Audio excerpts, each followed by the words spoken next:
C'est la rentrée pour le Land Rider et à la rentrée, on se fait toujours des nouveaux copains et parfois même on commence de nouveaux hobbies. Du coup, pour notre premier hors-série, on vous propose de faire les deux avec ce guide audio pour vous initier à la peinture de figurines, quelle que soit votre affinité avec les mondes de Warhammer. Allez mon gibouille, c'est parti.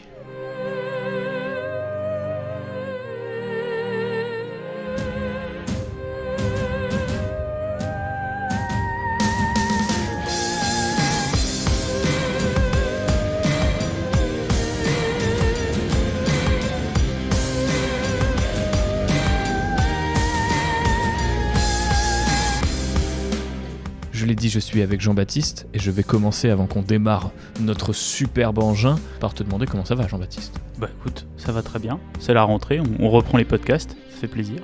Effectivement, on s'excuse auprès des gens qui attendaient avec impatience le retour du Land Rider. Nous sommes ici avec du coup un nouveau format. Comme d'habitude, on n'a pas de régularité, de rythme, de cycle à vous proposer. En fait, on voulait sortir de notre programmation habituelle pour proposer quelque chose de plus intemporel. Donc il ne va pas y avoir de partie news, on ne va pas revenir sur des sorties récentes, on ne va pas vous raconter ce qu'on a peint récemment.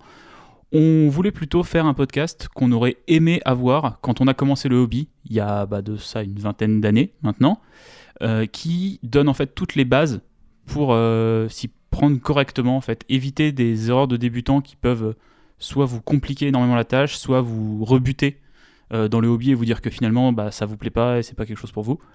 Et tout simplement reprendre les bases parce que des fois, à force même de pratiquer depuis longtemps, il y a des trucs qu'on oublie de faire, auxquels on pense plus, ou on n'a plus l'habitude, on se dit ah non mais ça c'est un truc pour les débutants, j'ai pas besoin de le faire, je ferai ça après et tout, alors qu'en fait il y a des choses hyper importantes que des fois on oublie et qu'il faut rappeler pour commencer, donc que ça soit pour les débutants ou même pour les peintres et les hobbyistes confirmés.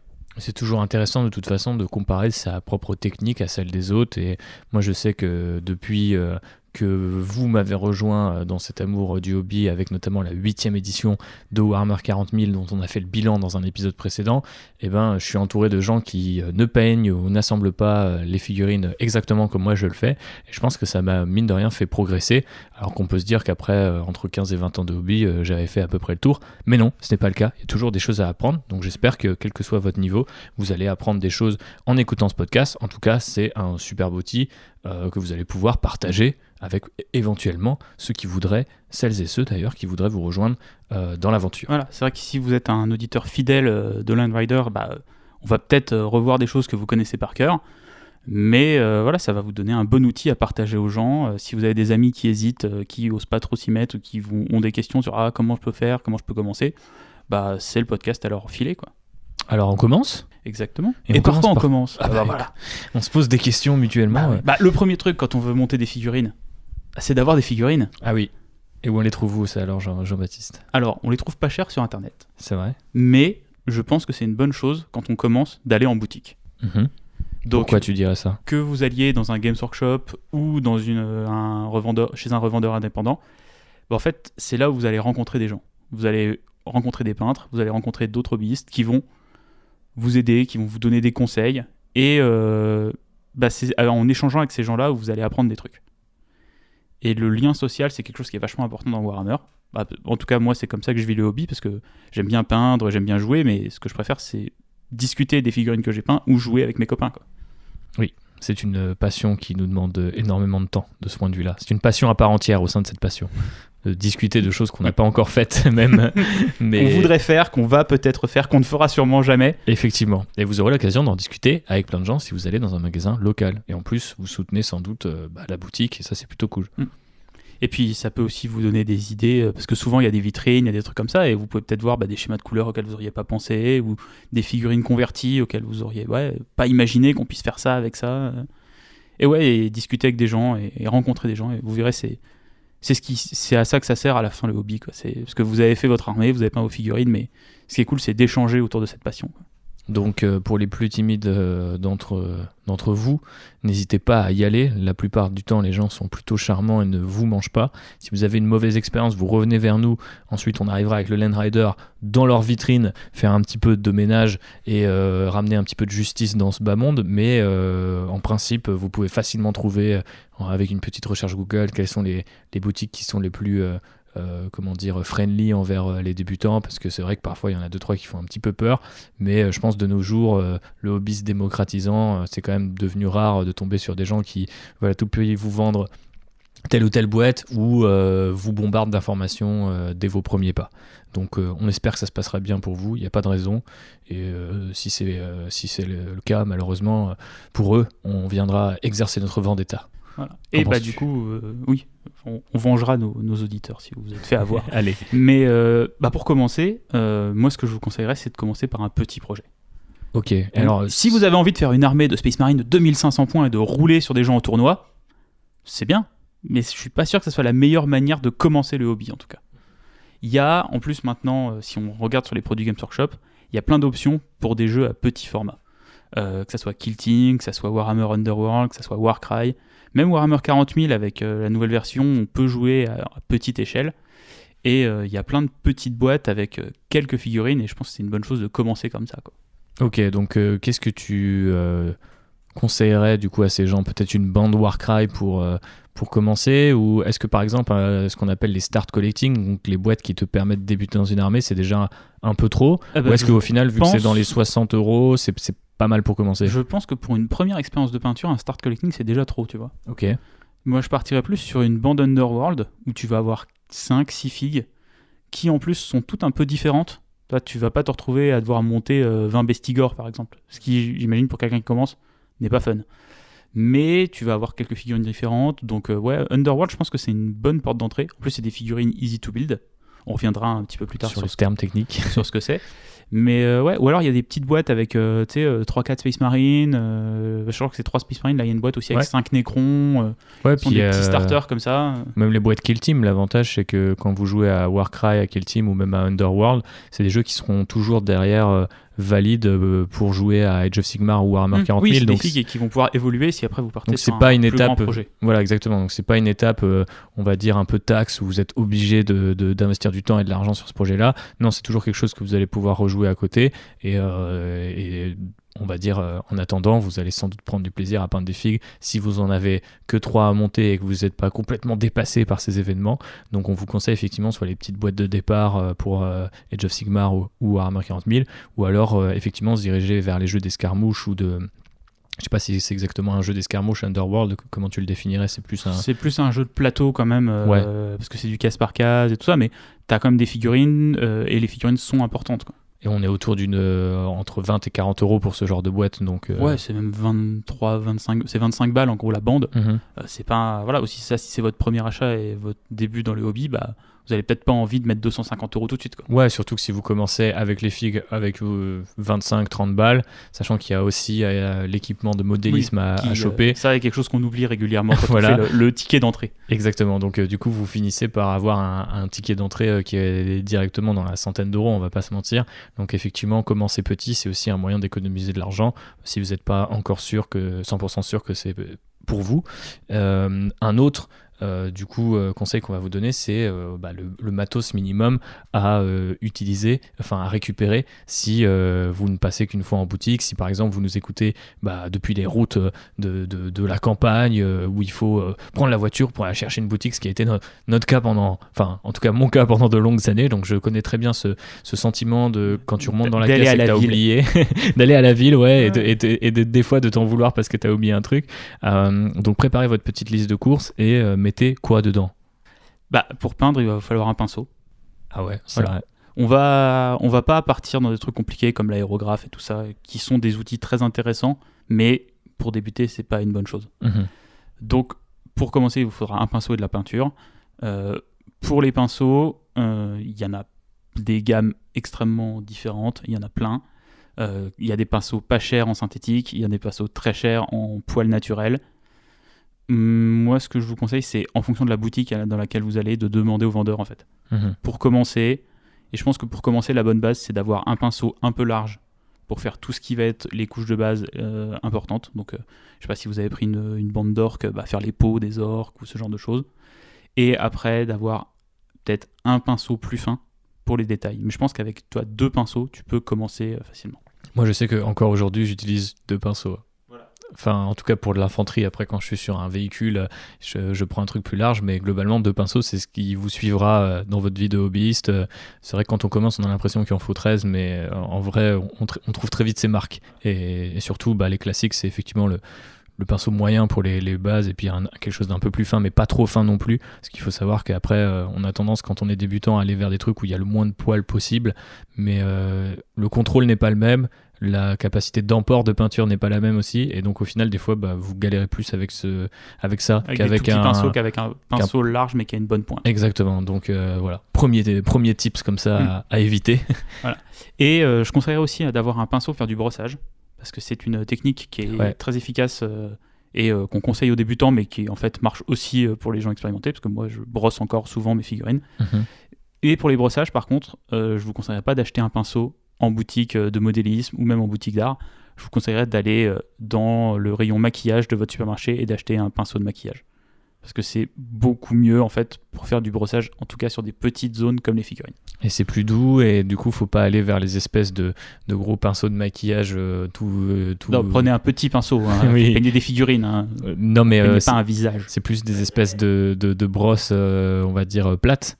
Rectangulaire un petit peu que t'as en tête. Ouais, moi j'en ai un qui est en forme d'un peu de boule. Presque comme un coton-tige en fait. C'est ça, voilà. Effectivement, ces objets-là sont très pratiques pour faire du coup des brossages à sec sans, vu qu'ils ont assez peu de résistance, ils sont très souples, ça permet de déposer la peinture effectivement à sec sans forcément bousiller votre pinceau, parce que notamment quand vous peignez des Space Marines du chaos ou des armures où il y a plein de pics, et votre pinceau il finit par plus être très droit au bout de quelques brossages. Et si vous avez, au-delà des boutiques de modélisme, il y a aussi les boutiques d'art, tout simplement, de loisirs créatifs, où là, vous avez souvent des lots de pinceaux pas trop chers, donc c'est plus souvent des pinceaux synthétiques. C'est des pinceaux qui vont moins résister au temps, mais qui, par contre, en termes de prix, vont rien coûter. Pour débuter, vous allez avoir des pinceaux à 1 ou 2 euros, et c'est pas des mauvais pinceaux forcément, quoi. C'est juste qu'ils vont s'user un peu plus vite que des pinceaux en poil naturel. Dans les autres indispensables, il y a les bombes de sous-couche. Tu conseillerais quoi ? La bombe de sous-couche, c'est très important parce que sinon votre peinture ne va pas accrocher au plastique. Et après, les couleurs, ça peut être noir, gris, blanc, en fait, en fonction de la couleur dont vous allez peindre vos figurines. Moi, j'ai une préférence pour le gris au départ, parce que ça va vous permettre de faire des couleurs foncées comme des couleurs claires. Parce que plus votre sous-couche est claire, plus ça va être compliqué de faire des couleurs foncées. Et inversement, si votre sous-couche est foncée, ça va être compliqué de faire des couleurs claires. Par exemple, n'essayez pas de peindre du jaune sur une sous-couche noire. C'est beaucoup trop compliqué. Vous allez devoir faire beaucoup trop de couches, diluer énormément les unes après les autres pour avoir un rendu homogène et agréable à l'œil. Partez sur une sous-couche blanche, vous verrez, ça vous simplifiera la vie. Donc en gris, vous avez des très bonnes bombes chez Games Workshop ou chez Valero. Et sinon, vous pouvez partir sur une sous-couche zénitale, et pour ça, il vous faudra une bombe noire, une bombe blanche, mais on vous expliquera un petit peu plus tard dans le podcast comment vous faites ça. Nice. Et pour sortir les petites figurines de leur boîte, il faut peut-être des petits outils aussi, du genre une pince ou un couteau de modélisme. Toi, qu'est-ce que tu conseilles aux gens ? Moi, je conseille aux gens d'avoir une pince, donc avec un bord plat. Comme ça va vous permettre, parce que les figurines souvent en plastique arrivent sur des grappes, donc elles sont moulées en fait en différents morceaux, et il faut les couper et les décrocher des grappes. Et pour ça, tout simplement une pince plate. Vous allez venir coller le côté plat de la pince sur la zone de contact entre la figurine et la grappe côté figurine, et vous donnez un coup sec, et vous allez cisailler le plastique, et ça va laisser la marque la plus faible possible entre la grappe et la figurine.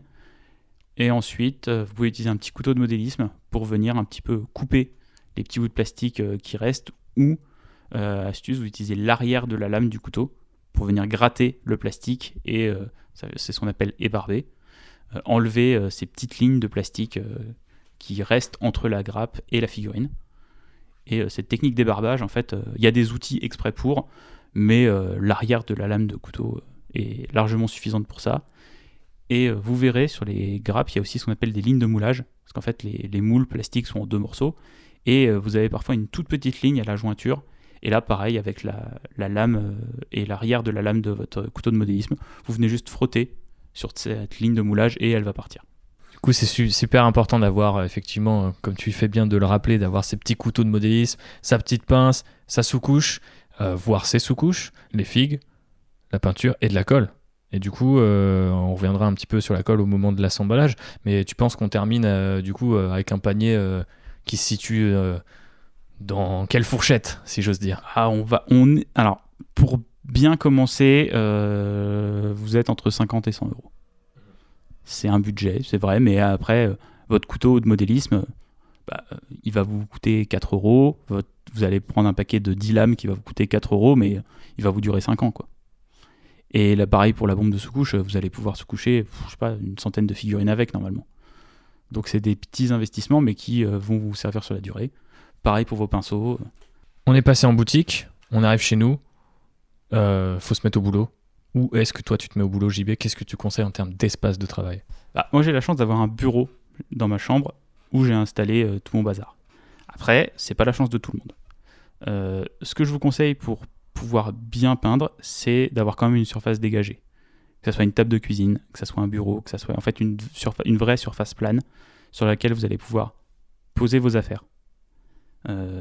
Que ça soit un bout de nappe en papier pour protéger la table, parce que vous faites comme de la peinture, ce serait dommage d'abîmer la table à mamie. Spoiler, je l'ai fait, je m'étais fait un petit peu gronder quand j'étais ado. Qui ne l'a pas fait? Voilà, et puis même quand vous coupez des figurines, il y a des petits bouts de plastique, vous êtes avec un couteau de modélisme, on n'est pas à l'abri que vous abîmiez la table. Donc, une surface plane que vous pouvez protéger avec une nappe en papier ou une nappe en tissu que vous avez décidé de tuer. Tu vois. Un vieux calendrier. Voilà, quelque chose comme ça pour protéger votre table. Avoir une lampe. C'est assez important d'avoir, ou alors vous avez une pièce vraiment bien éclairée, mais si vous n'avez pas une pièce extrêmement bien éclairée, avoir une lampe, si possible une lampe à LED, donc pour avoir de la lumière blanche, c'est quand même assez important pour bien voir ce que vous faites. Il y a des lampes alors spécial modélisme qui coûtent une blinde, mais sinon des lampes pour se faire les ongles, des ongleries, je pense que c'est comme ça qu'est le terme. Ça, ouais. Ça va être des lampes blanches et ça coûte une vingtaine d'euros en fait. Vous pouvez utiliser votre lampe de chevet aussi, mais elle risque d'être un petit peu jaune parce que souvent c'est des ampoules qui sont pas blanches, qui sont jaunes parce que c'est plus agréable de lire avec une lumière jaune. Mais ouais, non, je pense une zone assez éclairée, c'est important. Très bien éclairé même, je dirais, et je pense que partez sur l'achat d'une lampe qui fait de la lumière blanche quoi qu'il arrive, même si vous pensez que vous êtes au milieu d'une véranda ou de la baie vitrée. Je veux dire, il suffit d'une intempérie, d'un gros nuage, de je sais pas, l'hiver qui tombe ou la nuit qui débarque un peu plus tôt que prévu, ce qui est le cas en ce moment à l'heure où on enregistre ce podcast, pour que vous soyez un petit peu emmerdé. Donc moi je pense que l'un des meilleurs investissements qu'on puisse faire dès le début, c'est d'avoir une bonne lampe.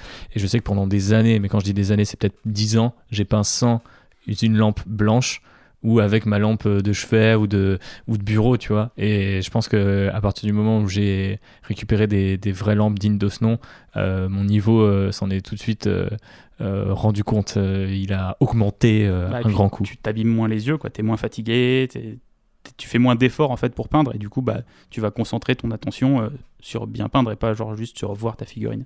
Effectivement, donc c'est un bon investissement. Voilà.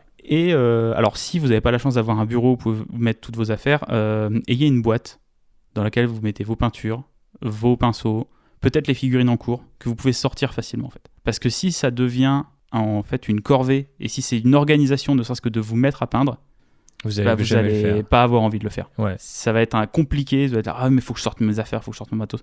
Si tout est au même endroit, ça devient facile et vous pouvez en 5 minutes vous installer, quoi. Et vous faire une session de peinture d'une heure et demie, ça dépend de votre temps. C'est pour ça que le bureau qui est derrière nous contient un tiroir dans lequel il y a à peu près tout mon matos et les figurines en cours. Comme ça, j'enlève la nappe, puisque nous sommes sur une table, une surface plane comme recommandé, avec une lumière comme recommandé. Mais effectivement, il suffit d'ouvrir le tiroir, de prendre quelques peintures et les petits pinceaux qui vont avec pour se lancer. Et forcément, c'est super agréable de pouvoir démarrer aussi vite. Et comme tu le dis, c'est un facteur super important pour la motivation ensuite. Très bien. Du coup, on est installé maintenant. Alors, il s'agit de passer à la première de ces grandes étapes. Maintenant que toute la partie installation et achat ont été couvertes, on passe au montage. Du coup, on a parlé de la pince et du couteau de modélisme. On dira juste aux gens de peut-être pas investir sur les outils Games Workshop qui sont, il me semble, de bonne facture pour ceux qui les ont. En tout cas, c'est ce qu'ils m'ont dit, mais qui sont très chers. Très cher. On parle de 25 € par exemple la pince, ce qui est le prix d'une boîte. Alors que vous allez dans un Brico Dépôt, dans un Leroy Merlin ou dans une boutique d'art, et votre pince, vous allez payer 3 balles. Quoi. Ouais. Alors, elle est bien, la pince Games Workshop. Hein. Je dis pas qu'elle est pas bien, mais qu'elle est à 25 €. Quoi. Et c'est pareil pour le couteau de modélisme, c'est pareil pour pour la perceuse à main, pour tout l'outillage est très cher. Effectivement, donc viser plutôt les boutiques d'art, comme tu disais, limite, quitte à rester dans le modélisme, les magasins de modélisme où il y a des choses qui sont toujours moins chères que chez Games Workshop, mais qui sont étudiées pour effectivement ébarber ou dégrapper des figurines. Moi, je sais que quand j'ai commencé, j'ai hérité du matos de maquette de mon papa, donc j'ai pas eu à investir tout ça, et c'était très bien, jusqu'à ce que le fer rouille. Parce que du coup c'était une boîte très ancienne en bois, etc. que j'ai toujours. C'était une pince Monseigneur que t'avais, c'était ça. C'est ça, non mais c'était du super bon matos, mais je pense qu'il l'avait eu à mon âge, donc le truc avait genre plus de 40 ans, quoi, tu vois, genre quand il a décidé de mourir cet outil là, mais bon, du coup investissez dans du bon matos, c'est sûr. Après il faut savoir que celui de Games Workshop est assez cher, et donc très clairement quand vous venez de dépenser 20 à 40 balles pour votre première boîte, vous n'avez peut-être pas envie de mettre le prix de cette première boîte dans une pince, vous pouvez faire des économies en allant la chercher ailleurs. Alors du coup vous ouvrez votre boîte, vous tombez sur la petite notice. Est-ce que toi, JB, tu as une philosophie particulière face à la notice? C'est-à-dire, est-ce que tu la suis à la lettre? Est-ce que tu la feuillettes un petit peu de bout en bout comme moi pour voir quelles sont les options, là où tu vas pouvoir ruser, là où tu vas pouvoir échanger certaines parties? Quelle est ta technique? J'aime bien garder, la feuilleter. Ouais, après, c'est souvent des notices qui font 4-5 pages. Hein. C'est pas un manuel Lego ouais, avec 50 000 étapes, mais surtout qu'elles sont bien faites. En tout cas, les notices Games Workshop maintenant sur l'ordre dans lequel mettre les pièces et comment les assembler. Et sur certaines boîtes, c'est bien de vraiment suivre les notices. Parce que je pense, par exemple, à une boîte qui est sortie il n'y a pas longtemps, Indomitus, où il y avait plein de guerriers Necron, où c'est des figurines où en fait il y a très peu de différence entre les looks des figurines. Par contre, un set de bras va forcément avec un corps, quoi. Et si tu n'as pas pris le bon corps ni le bon bras, tu vas te retrouver à galérer, à retrouver le bon et à le fixer correctement. Donc regardez bien les notices, effectivement tu le rappelles, mais c'est vrai que Games Workshop fait pas mal d'efforts là-dedans. Moi je me souviens à l'époque où j'ai commencé, où c'était limite, fallait comprendre qu'il fallait enlever la poignée d'un bolter avec le couteau de modélisme pour le mettre sur la main d'un Space Marine, parce que tous les bolters arrivaient avec la poignée et pas directement sur la main du bonhomme. Donc c'est très compliqué, un exemple comme ça tout bête. Et maintenant il montre aussi les pièces qui sont interchangeables. Donc sans vous inciter à ce qu'on appelle le kit bashing ou la conversion, c'est-à-dire mélanger des kits entre eux, trouver d'autres pièces, ils vous disent, voilà, si vous mettez cette épaulière là, c'est pas grave, l'autre pourra toujours aller sur le bonhomme suivant, ou vous pouvez choisir de mélanger ces pièces, parce que en fait si vous utilisez celle-ci, vous n'êtes pas bloqué plus tard dans la notice. Et ça c'est assez cool, parce que ça veut dire que les gens qui sont très studieux et qui vont pas aller à la page 2 avant d'avoir lu la page 1 vont jamais se retrouver piégés. Donc c'est plutôt sympa et chic de leur part. Donc vous pouvez suivre les trucs, repérer les numéros sur la grappe et vous lancer tranquillement. Quand vous montez vos figurines, il y a deux philosophies. Il y a les gens qui vont monter une figurine et qui vont la peindre, et il y a ce qu'on appelle le sous-assemblage, qui peut être utile pour les très grosses pièces. Je pense par exemple aux Imperial Knight ou ce genre de choses, où vous allez monter une partie de la figurine, la peindre et monter une autre partie à côté et les coller seulement qu'à la fin. Pour commencer, je vous conseille pas de faire ça. Si c'est vos premières figurines, normalement vous êtes parti sur des troupes et sur de l'infanterie, à moins que vous ayez eu effectivement un coup de cœur sur une grosse pièce. Mais le sous-assemblage, c'est plus quelque chose qu'on verra sur les véhicules et sur les gros morceaux, quoi. Partez, montez vos figurines complètes, et comme ça vous aurez tout de suite une idée du look final et de ce que ça rendra directement. C'est aussi une forme de motivation, parce que c'est pas très agréable de peindre sur une pièce qui se balade. Je sais que moi, à mon époque, on m'avait conseillé quand je débutais de limite pas coller, je reprends l'exemple des Space Marines, le bolter, donc le fusil d'assaut qu'ils ont, parce que du coup tu pouvais plus accéder au torse. Et en fait, c'est une idée absolument stupide, parce que du coup, si tu peux pas accéder au torse, généralement tu peux pas voir le torse. Alors oui. Si tu as sous-couché, en fait, tu vas voir peut-être du noir, mais quand tu peins ton Space Marine par exemple en bleu, limite ça fait office d'ombre si vraiment tu t'approches de la figue et que tu vois un bout de noir. Et généralement, on parle de micro-millimètres, quoi. Donc c'était pas méchant. Mais du coup, moi, j'avais l'impression de faire les choses mal, parce que j'avais déjà des potes qui eux les collaient à la fin, tu vois. Et du coup, j'avais l'impression de faire quelque chose de mec débile, tu vois, et de pas bien. Mais j'étais en mode, en fait, ça me saoule, parce que j'arrive pas j'avais pas d'outils pour clipser ce bolter quelque part, j'avais jamais eu le réflexe de le mettre sur un bouchon ou quelque chose de genre, donc du coup je me retrouvais avec des pièces, des fois je les perdais et tout, donc à un moment j'ai décidé de tout coller dès le départ, et je crois qu'encore aujourd'hui je fais très peu de sous-assemblage même sur les grosses pièces. Après si je vois très clairement que ça va bloquer par exemple un pinceau, là je me méfie un petit peu. L'exemple que je donne tout le temps, c'est l'Arcanaut Frigate des Caradron. C'est un espèce de gros bateau volant, et il y a comme des ballons, comme en fait, d'air chaud ou de vapeur. Et très clairement, si tu colles les ballons, après, pour accéder à la coque du bateau ou à l'intérieur du bateau, c'est peut-être un peu compliqué, parce que déjà, tu peux pas placer ton pinceau au-dessus. Donc typiquement, les gens, c'est un exemple de sous-assemblage, mais ça concerne pas tellement les débutants, je pense. Pensez-y quand même, de temps en temps, ça peut vous être utile, ne serait-ce que, tu parlais de Space Marine, mais plus, moi je pense sur les backpacks ou sur les capes de certains personnages, ne pas forcément coller le dos, ça peut être utile même aux débutants. Et on le voit d'ailleurs sur les Space Marines, maintenant ils peuvent se clipser limite les packs. Parce qu'avant ils tenaient pas, ils étaient un bourron, donc maintenant tu peux juste le poser, le enlever, le remettre, et ça c'est quand même plutôt cool. Et c'est là qu'on voit qu'aussi les figues ont pas mal évolué avec le temps. Et puis si c'est juste pour faire des essais vous voulez voir comment va tenir le bras, comment va tenir une arme et tout ça, vous pouvez toujours utiliser de la gomme fixe.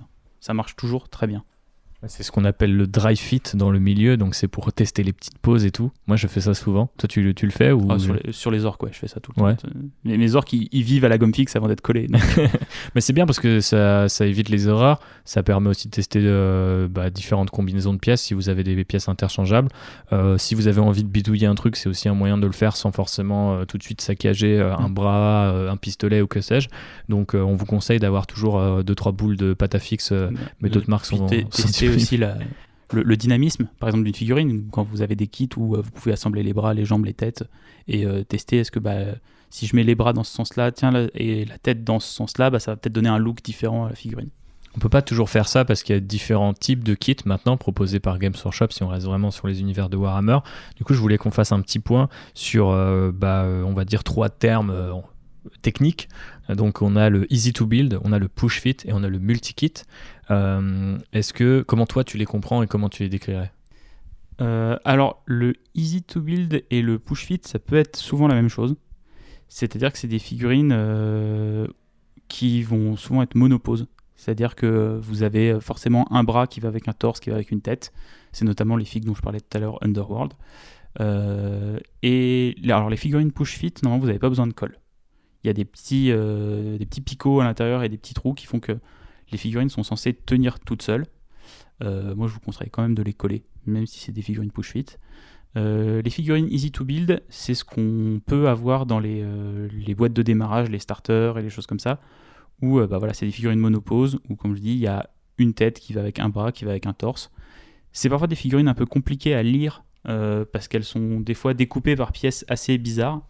Il me semble que les figurines Warcry étaient comme ça aussi, et où des fois tu as une demi-jambe avec le torse et une épaule, et l'autre pièce d'à côté ça va être l'autre jambe, et ça va venir s'imbriquer de manière un peu étrange, mais au final ça tient toujours bien et ça fonctionne pas mal. Par contre pour ces figurines-là il vous faudra de la colle. Et après il y a ce qu'on appelle les multi-kits, qui sont entre guillemets les grosses boîtes, où là vous avez souvent beaucoup de choix d'armes, de têtes, de poses différentes, et c'est quand même la majorité des kits Games Workshop qui sont vendus comme ça. Et pour eux, tu as besoin de colle, donc toi, tu pars sur quoi ? Ça dépend quel est le projet en fait d'armée, mais pour commencer, je conseillerais peut-être des figurines easy to build et des push fit. Ok. Parce que comme ça, t'as pas la pression de te dire est-ce que j'utilise la bonne tête ? Est-ce que je mets le bon torse ? Est-ce que mais si je mets cette arme-là, peut-être qu'en termes de jeu après, c'est pas la plus forte, tu vois. De toute façon, par rapport à ce qu'on vous a recommandé en termes de boîte, vous allez sans doute tomber sur des figues qui sont soit des easy to build, soit des push fit. Et du coup, pour le reste, au cas où vous ayez besoin de colle, quel produit toi tu conseilles ?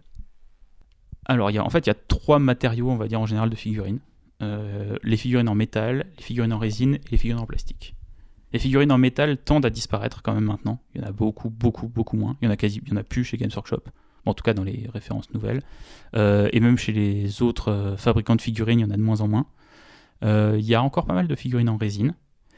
Et que vous ayez du métal ou de la résine, pour les coller, il vous faudra de la superglue. Parce que c'est des matériaux qui ont besoin de superglue pour tenir. Donc il y a des superglues spéciales modélisme, mais de la superglue plutôt gel que vous pouvez trouver même en supermarché peut faire l'affaire. Et ensuite, pour les figurines en plastique, alors la superglue ça fonctionne. C'est marrant, toi tu prends du gel du coup pour la superglue. Ouais. Moi je prends pas du tout du gel, j'arrive pas. Ouais, voilà. Alors après j'imagine que du coup c'est un peu au feeling, tester les deux ou prenez peut-être la moins chère pour commencer, mais c'est vrai que généralement la superglue de supermarché, quelle que soit sa texture, elle va aussi bien qu'une superglue de modélisme qu'on vous vendra 1, 2, 3 euros plus cher, quoi. Et pour le plastique ? Et pour le plastique, en fait, il existe de la colle plastique directement, qui a en fait eu la particularité chimique de faire fondre le plastique. Donc en fait, vous en mettez un petit peu et sur la zone de contact entre deux pièces, vous pressez et en fait, ce qui se passe, c'est que le plastique va fondre et les deux pièces vont se lier. Elles vont fusionner en fait et ça donne quand même quelque chose d'assez solide, contrairement à la superglue qui peut...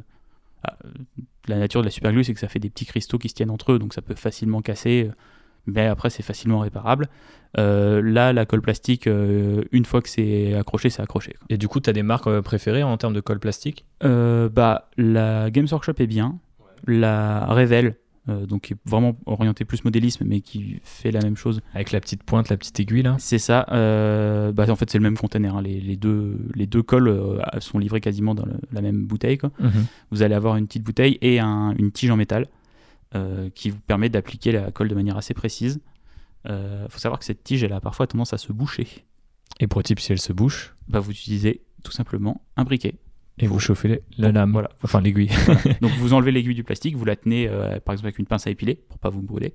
Et avec un briquet, vous allez venir passer en dessous. Donc vous allez voir, ça fait des petites flammes noires. Vous avez l'impression d'invoquer un démon. Mais c'est le démon de l'assemblage de figurines. C'est ça, c'est le démon de la colle plastique qui brûle. Si vous pouvez faire ça dehors, c'est mieux, parce que ça sent un petit peu fort des fois, s'il y a beaucoup de colle séchée dedans. Mais je vais passer pour un junkie, mais j'adore cette odeur. Du coup, je le fais en intérieur. Voilà, mais en général, c'est très rare que ça se bouche vraiment et vous pouvez toujours la récupérer comme ça. Et, voilà. Et moi, une colle que j'ai découvert récemment, que j'aime beaucoup, c'est le ciment de Tamiya. Donc là, c'est vraiment une marque de modélisme. Et en fait, ça vient dans un pot en verre avec un petit applicateur. Et c'est un espèce de petit pinceau. Et vous venez avec ce petit pinceau appliquer la colle plastique sur les zones à coller.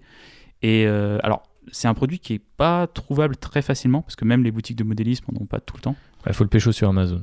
Voilà, moi je l'ai pécho sur Welland, mais okay. Je pense que vous le trouvez sur Amazon aussi. Ouais. Et si vous avez la chance d'en trouver en boutique, essayez-la. Même si vous avez l'habitude d'utiliser la colle GOE ou les colles Revell, testez cette colle plastique parce qu'elle est très précise en fait avec ce petit applicateur. Et ça vous évite d'en mettre un peu partout quand vous voulez coller des pièces assez précises. C'est une référence très réputée qu'on vous conseille. D'ailleurs, il faut que je me rachète un pot. Maintenant que nos figues sont assemblées, il va falloir les sous-coucher. Et pour ça, par contre, il vaut mieux aller dehors ou à une fenêtre. Ou alors vous êtes un gros junkie. Effectivement. Oui, donc je vous en ai parlé tout à l'heure. Il y a plusieurs bombes de sous-couches qui existent, différentes couleurs. Moi, j'aime bien sous-coucher en gris. Et sinon, j'aime bien sous-coucher maintenant en zénithal. Donc, pour ça, comment bien sous-coucher ? En fait, c'est simple. Vous devez être dehors. Il ne doit pas faire trop chaud. Il ne doit pas faire trop froid. Il ne doit pas faire trop humide, surtout. Trop humide. En gros, si vous pouvez être dehors en t-shirt, vous pouvez sous-coucher. Moi, c'est comme ça. Tu vois, si je sors et que je sens que soit il faut que j'enlève mon t-shirt, soit il faut que je mette un deuxième t-shirt, c'est que la température, elle est pas bonne. Tu mets deux t-shirts les uns sur les autres. Ou un pull, tu vois. C'est pour ça que je t'ai déjà vu sous-coucher. J'ai toujours trouvé que tu avais une dégaine chelou. Voilà. Et surtout, l'humidité, c'est très important. S'il a plu, sous-couchez pas, en fait. Parce que la bombe va envoyer en fait des petits pigments de peinture et si c'est trop humide ou trop sec, soit les pigments ils vont sécher avant d'atteindre votre figurine et dans ce cas ça fait cet effet des fois où vous avez des petites boulettes de peinture ou alors ça va pas sécher et votre peinture elle va arriver mouillée sur votre figurine et elle va glisser et elle va se mettre dans les creux et vous allez cacher les détails de votre figurine. Et ça c'est pas terrible. Non. Surtout qu'une sous-couche blanche. Oui, les sous-couches blanches sont... Pardonne un peu moins. Ouais. Mais ça vient de la taille des pigments qui sont beaucoup plus gros que des pigments de peinture noire. Ok. Et donc, du coup, le zénithal dont tu nous as parlé tout à l'heure, ça fonctionne comment ? En fait, vous allez venir sous-coucher votre figurine en noir. Et ensuite, vous allez par-dessus venir mettre un peu de sous-couche blanche pour simuler la lumière du soleil. Et en fait, pour créer les ombres dès le début. Ça va vous permettre d'avoir une figurine beaucoup plus lisible.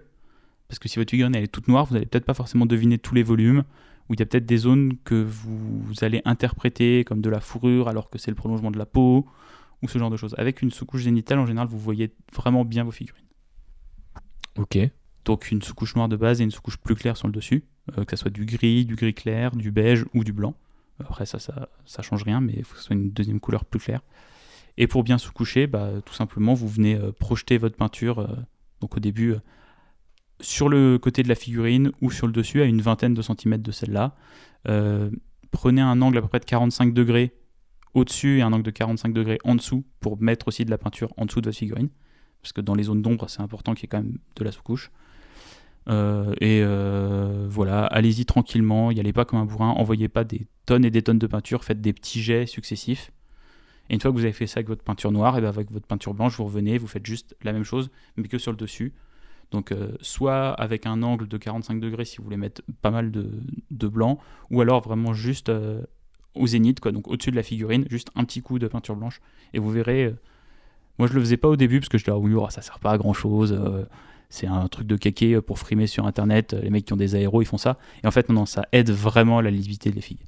Et surtout quand on commence et qu'on n'a pas forcément l'habitude et que ça paraît débile de dire vous allez apprendre à lire les figurines parce que bon c'est regarder un objet globalement, mais c'est vrai que quand tu es très concentré à quelques centimètres seulement de tes yeux avec la lumière dans la tronche et tout, je pense que quand tu débutes ça peut être un peu intimidant de savoir un peu repérer, définir les volumes, etc.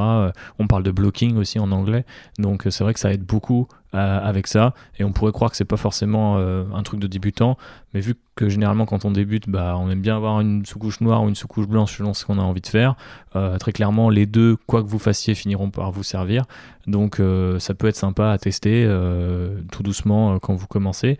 Et pour ce qui est du support, du coup toi tu sous-couches comment? Moi je sais que j'ai une lamelle de carton sur laquelle je colle mes figues avec soit du double face, soit encore une fois de la pâte à fixe, et ce qui me permet en fait de manipuler la petite lamelle de carton dans tous les sens. Mais toi t'as peut-être une autre technique? Moi je suis allé acheter une baguette en bois chez Brico, et j'ai à peu près la même chose, quoi. Je mets du scotch double face dessus et je la tiens par une des deux extrémités, et comme ça je peux passer d'une extrémité à l'autre en plus.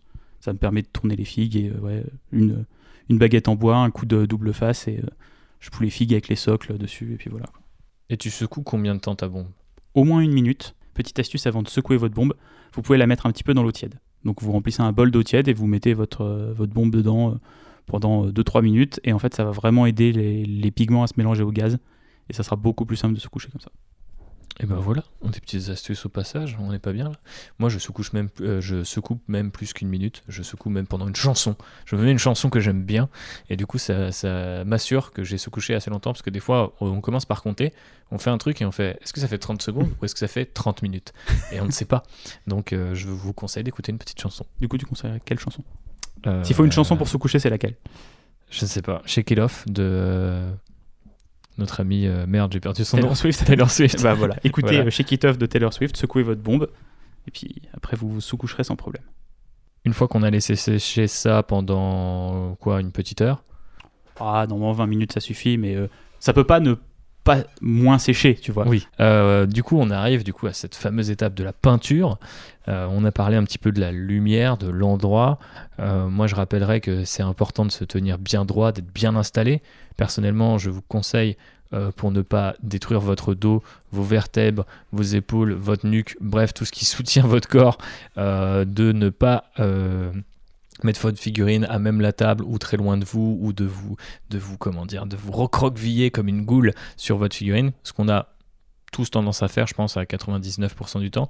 Et il se trouve que moi j'ai dû faire de la rééducation à cause de ça, donc juste très brièvement, et on m'a dit non, en fait il faut mettre les coudes sur la table.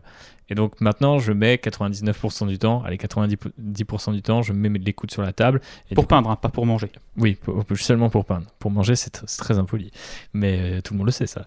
Et donc du coup je verrouille en fait un petit peu, limite mes deux mains se touchent un peu comme dans une prière, mais je ne prie pas, quoique je prie peut-être l'un des dieux du chaos, parce que je suis en train de peindre des Space Marines du chaos, mais du coup mes deux mains se rejoignent tout simplement sur les petits accessoires qu'on peut trouver maintenant en magasin de modélisme ou même chez Games Workshop. Donc c'est des poignées où on peut fixer une figurine par son socle, mais vous pouvez faire ça aussi avec un bête bouchon de pinard et un bout de pâte à fixe encore. Il se trouve que du coup la pâte à fixe c'est un indispensable du hobby. Oui, on l'a pas mis dans le matos du début, mais il faut avoir une plaquette de pâte à fixe, oui. Ouais. Mais non, c'est très important d'avoir un support pour tenir vos figurines. Déjà en fait pour pas mettre vos doigts dessus, parce que vous allez mettre de la peinture, et vous n'avez pas envie d'enlever la peinture en frottant avec vos doigts, vous n'avez pas envie de mettre de la peinture sur vos doigts. Donc un support pour tenir vos figurines, que ça soit un support artisanal, un support vendu en boutique. Il y a plein maintenant d'impressions 3D disponibles. Si vous avez la chance d'avoir une imprimante 3D, soit chez vous, soit au travail, vous pouvez vous sortir des petites poignées pour pas cher. Vous pouvez aussi sortir, c'est ton frère qui nous a fait ça, des petits supports pour tenir les pots de peinture, pour éviter les accidents de renverser des pots de la vie. Je pense que les auditeurs fidèles de Landrider, ça leur est déjà arrivé ça. Oui, bah c'est sûr. Et je pense même ceux qui débutent, ça va forcément leur arriver. Vous n'êtes pas un vrai hobbyiste, donc vous n'avez pas renversé un pot de nul oil. Ouais, Voilà. effectivement. Moi, je pense que j'ai renversé un pot de tous les lavis que je possède. Donc parfois, j'allais même jusqu'à les racler sur la table pour les remettre dans le pot parce que j'avais le seum, parce que ça coûte quand même 6 € un pot de lavis qui sont gros. Donc maintenant, j'ai mon petit frère Rémi que je salue, s'il écoute ce podcast, qui m'a fait ce petit... on va dire comment on appelle ça, une espèce de petit clip qu'on met en dessous du pot et qui évite Comme ça, il tombe pas. qu'elle se renverse. Voilà. Et ça aide. Voilà, donc tenez vos figurines avec un support, tenez-vous droit, comme dit Thibaut, posez vos coudes sur la table et bloquez vos mains en fait, l'une contre l'autre. En fait, vous verrez que vous avez l'impression que vous n'allez pas être stable en fait. Mais une fois que vous avez une main qui sert d'appui et l'autre qui va tenir le pinceau, bah en fait, vous verrez que vous allez beaucoup moins trembler. Pour les gens qui ont des petits problèmes de tremblement, ça aide vachement à se tenir et en fait, ça contracte certains muscles qui fait que les petits tremblements cessent. Donc voilà, c'est une position qui est idéale pour peindre. Je sais même que Charles, il a des petits pads en mousse pour mettre sous ses coudes, pour pas avoir mal aux coudes quand il peint longtemps. Moi, j'ai des petites peluches Disney Tsum Tsum que je mets effectivement aussi sous mes coudes si j'ai trop mal. Après, ça dépend les surfaces. Mais la semaine dernière, j'étais dans ma belle famille et j'ai peint sur une table en verre avec une protection bien sûr dessus. Et il faut savoir qu'au bout de 2 heures, ça devait t'éclater les coudes. J'ai l'impression que mon bras il était paralysé, tu sais, comme quand tu te bloques un nerf. Donc c'est horrible. Donc si vous êtes sur une table en verre, prévoyez effectivement des petites peluches ou des trucs un petit peu mous. Mais comme on l'a dit au début, en fait, c'est très important d'être dans une bonne position et d'être dans un endroit agréable pour peindre, que ça ne devienne pas un supplice, une souffrance même. Il faut que ça reste un hobby et il faut que vous preniez du plaisir. Donc si vous êtes mal assis et mal installé, déjà vous partez pas très bien. Un truc qu'on n'a pas encore abordé mais qui est hyper important, c'est la question de la palette. Alors la palette, ça peut être juste un petit objet, un petit bout de plastique le dessus d'une barquette de couscous que vous avez, de couscous T'as des barquettes de couscous? Il y a des barquettes de couscous? Je sais pas. De semoule quoi. Oui, voilà, c'est un couvercle en plastique quoi. Voilà, un couvercle en plastique, mais je visualisais du taboulé et on dit couscous en anglais vu que je suis bilingue, voilà, tu vois. Mais bref, ça peut être ça. Ça peut être des palettes spéciales pour la peinture qui sont des feuilles de papier qui sont un petit peu comment dirais-je, vernis, qui absorbent pas directement la peinture, que vous pouvez aussi trouver en boutique d'art. Ça peut être aussi des palettes humides. Donc il y a plein de techniques là aussi et des choses qu'on peut faire soit chez soi directement avec d'autres matériels, soit qu'on peut trouver en boutique spécialisée. Toi, qu'est-ce que tu utilises et qu'est-ce que tu conseillerais aux gens qui débutent? Déjà, moi je conseille aux gens d'avoir forcément une palette. Parce que vous n'allez pas prendre la peinture du pot pour la mettre directement sur votre figurine. Vous allez faire des gros pâtés. Moi j'ai fait ça quand j'ai commencé et ça faisait pas des figurines très jolies. Parce qu'il faut savoir que la peinture, quand elle est dans les pots, elle est très concentrée et pour l'appliquer correctement, il faut toujours la diluer un petit peu. Moi j'utilise une palette humide, mais vous pouvez très bien le faire avec une palette normale où vous mettez un peu de peinture sur la palette, vous rajoutez un peu d'eau et ensuite vous mettez la peinture sur votre figurine. La palette humide, en fait, c'est tout simplement... moi j'en ai une que j'ai faite maison où j'ai mis des cotons et une feuille de papier sulfurisé, donc du papier cuisson que vous pouvez utiliser pour faire des gâteaux ou des tartes. Et en fait, l'humidité qu'il y a dans les cotons, si vous imbibez les cotons d'eau, va par capillarité traverser le papier sulfurisé et en fait garder votre peinture humide. Et grâce à ça, votre peinture va rester humide beaucoup plus longtemps que quand vous mettez de la peinture sur la palette qui, vu qu'elle est à l'air libre, va sécher. Ça vous permet de garder votre peinture plus longtemps, donc d'en utiliser moins, donc d'économiser de la peinture, donc de l'argent, donc de pouvoir acheter d'autres figurines. Tout ça, c'est un cercle vertueux, tu vois. Ouais. Et ça va vous permettre aussi de mélanger plus simplement vos teintes, en fait. Vous avez, ça peut être un moyen, si vous ne voulez pas acheter 50 peintures, vous achetez un marron, et après vous achetez un beige, et en mélangeant les deux, vous allez faire un marron clair. Vous n'êtes pas obligé d'acheter les 8 marrons de Games Workshop pour faire une cape. Vous achetez plus deux pots de les 8 beiges. Ouais, je me suis mis que récemment, moi, la palette humide, il y a, je sais pas, 1 ou 2 ans, même pas. Et du coup, je dois dire que ça demande quand même un certain doigté, une certaine installation quand tu te le fais, en tout cas de manière artisanale. Et j'ai pas toujours les résultats que d'autres gens ont. Je sais qu'il y a une vidéo d'un youtubeur que j'aime bien qui s'appelle The Miniac qui a sorti une vidéo sur comment tu peux te foirer en fait en faisant une palette humide. Et pourtant j'ai pas l'impression de faire les trucs qu'il faut pas faire.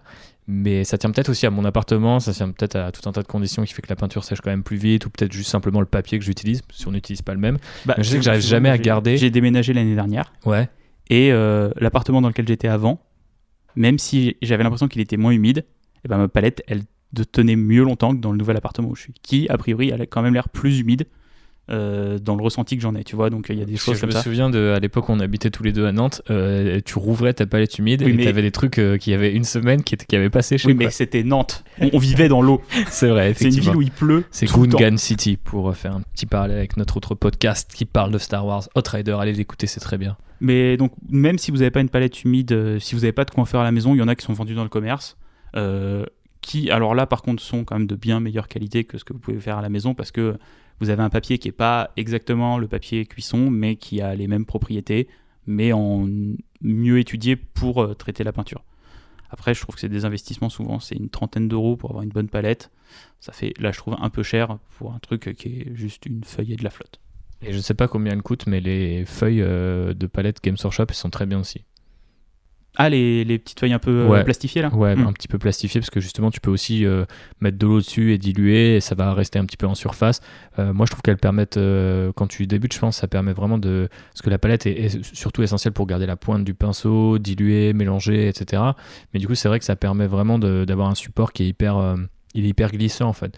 Donc tu vois, par une palette humide, notamment quand tu as de l'éponge ou le coton, des fois, ton pinceau, t'as l'impression qu'il traverse le truc, ou tu vas trouer le papier si tu mets trop de peinture et tout, tu vois. Donc ça là, qui va comme une brute, toi, c'est pour ça. Ouais, mais tu vois, ça peut tu arriver. Tu perds avec un compas, en fait, tu perds pas avec un pinceau. Ouais, je te l'ai pas dit. C'est pour être vraiment très très fin.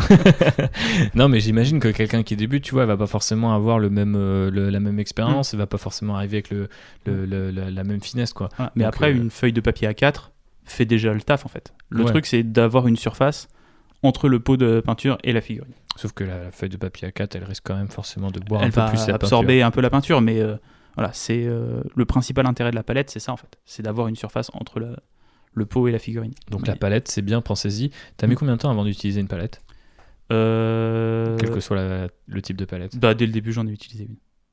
Quand j'ai repris là il y a 3 ans, oui, mais quand j'ai commencé. Ah bah non, quand j'ai commencé, j'avais pas de palette. Hein. J'y allais, je prenais dans mon pot et je peignais quoi. Tu sais que moi, du coup, je crois en 2012, je suis arrivé à Reims, je faisais mes études, je suis arrivé au Games Workshop, je suis devenu très pote avec le manager de l'époque, Antoine que je salue, parce que je pense qu'il nous écoute. Mais du coup, je suis arrivé, le premier jour, je suis arrivé peindre des figues dans le magasin pour justement m'évertuer à exercer ce lien social dont tu parlais. Et je n'utilisais pas de palette. Et il m'a regardé en mode, mais tu n'utilises pas de palette? Et je fais, bah non. Et il fait, mais ça combien de temps que tu m'as dit que t'en faisais? Et j'étais genre, bah, je sais pas, 10 ans. Du coup, il me faisait, mais tu utilises vraiment pas de palette. Alors après, moi, j'avais le réflexe, d'aller faire la pointe du pinceau sur le bord du pot, tu vois. Donc, c'est pas vraiment une palette, mais du coup, j'avais bien compris que, donc, ce qui faisait qu'il y avait une énorme croûte de peinture, tu sais, autour de mes pots. Mais du coup, voilà, une palette, c'est beaucoup mieux. Donc, investissez et n'attendez pas 10 ans, voire plus. Non. Mais sinon, prenez une boîte de taboulet et ça marchera très bien. La petite boîte de taboulet, elle fait plaisir. Moi je l'ai. Je l'ai eu pendant très longtemps. Qu'en est-il des pinceaux? On a parlé un petit peu des formats que toi tu favorises, et je suis tout à fait d'accord avec toi. Mais est-ce que tu avais peut-être une référence à proposer aux gens? Des références? Alors, pour commencer, je sais que Prince Auguste ou même Army Painter font des petits packs où il y a 3-4 pinceaux de tailles différentes. Donc pour débuter, ça peut être bien. Après, si vous voulez un bon pinceau, vous avez un petit peu plus de budget, parce qu'on est là sur un budget à 15-20 euros le pinceau, moi j'achète des Raphaël 8404, donc de taille 0 à 2. Donc 0, 1 ou 2, ça dépend de la surface que je veux peindre en fait. Je trouve que c'est les meilleurs pinceaux en tout cas que j'ai pu trouver. Vous en avez en boutique d'art, vous en avez dans certains magasins de modélisme. C'est des pinceaux où la pointe, elle est de très bonne qualité, elle va durer longtemps, et c'est vraiment agréable de peindre avec ces pinceaux-là. Ok. Et petite astuce, vous avez un ami ou une amie qui peint des figurines et vous savez pas quoi lui offrir, vous lui offrez des pinceaux comme ça, il sera toujours content. C'est une excellente recommandation cadeau. Finalement, on apprend plus de choses qu'on pensait déjà apprendre dans ce podcast.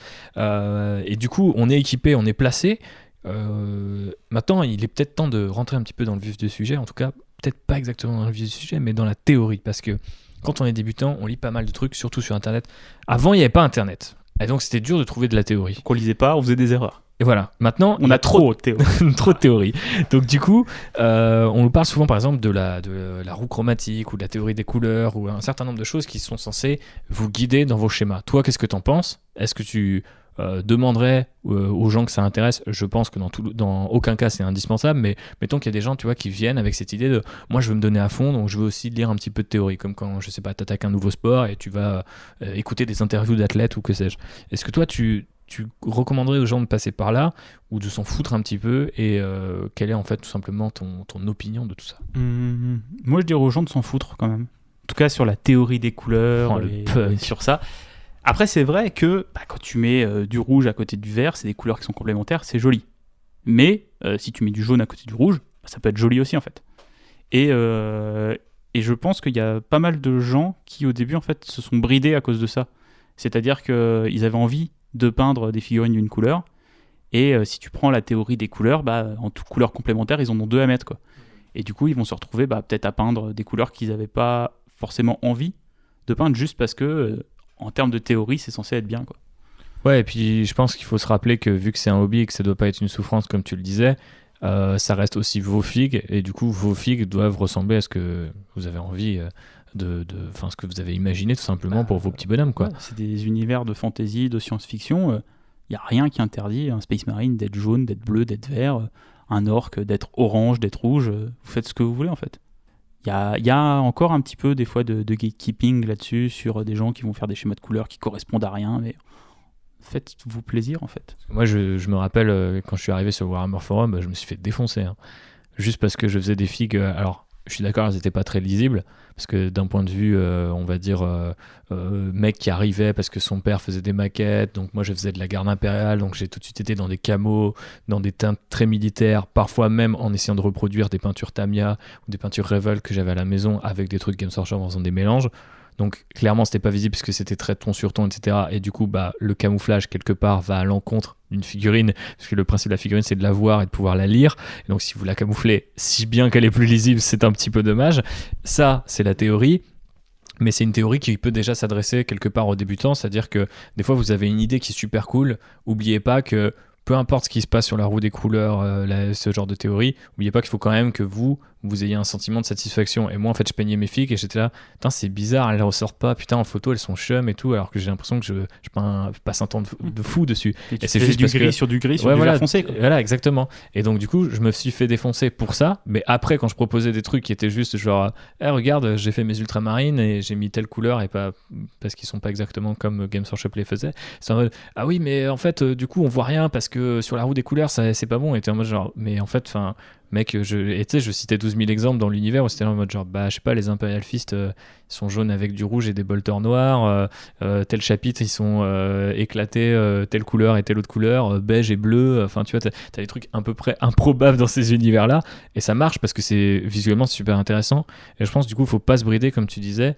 et si vous êtes des mordus de pop culture, il y a de grandes chances, si la figurine vous intéresse, que vous vous intéressez à ces univers-là, regardez ce qui se fait, je sais pas, du côté de la bande dessinée et tout, vous voyez bien que les couleurs et les styles de dessin, il peut en avoir des milliards, il en a une infinité, il y en a autant qu'il y a d'auteurs, et donc c'est pareil pour les figues, si vous avez envie de faire des trucs avec des couleurs néon, fluo ou quoi, il y a des gammes qui, alors c'est peut-être pas forcément à conseiller aux débutants parce que c'est des couleurs difficiles parfois à travailler, mais si vous avez envie de foutre faire un orc rose avec, je sais pas, un flingue vert fluo, foncez, quoi, ouais. Parce que ça sera jamais que vos figurines et pas celles de quelqu'un d'autre, et surtout il faut vraiment pas s'interdire ça, dans le sens où personne n'a jamais vu un orc du 41e millénaire de nos jours, donc voilà, il n'y a pas vraiment de règles si ce n'est celle de se faire plaisir et de garder un minimum la lisibilité dans un coin de votre tête, parce que même quand vous vous en rendez pas compte, ce qui était mon cas, c'est pour ça que je voulais insister un petit peu là-dessus, elle peut vous jouer des tours. Pendant des années, j'ai pas compris pourquoi ma garde impériale elle me plaisait pas vraiment, tu vois, alors que je faisais tout ce que j'aimais.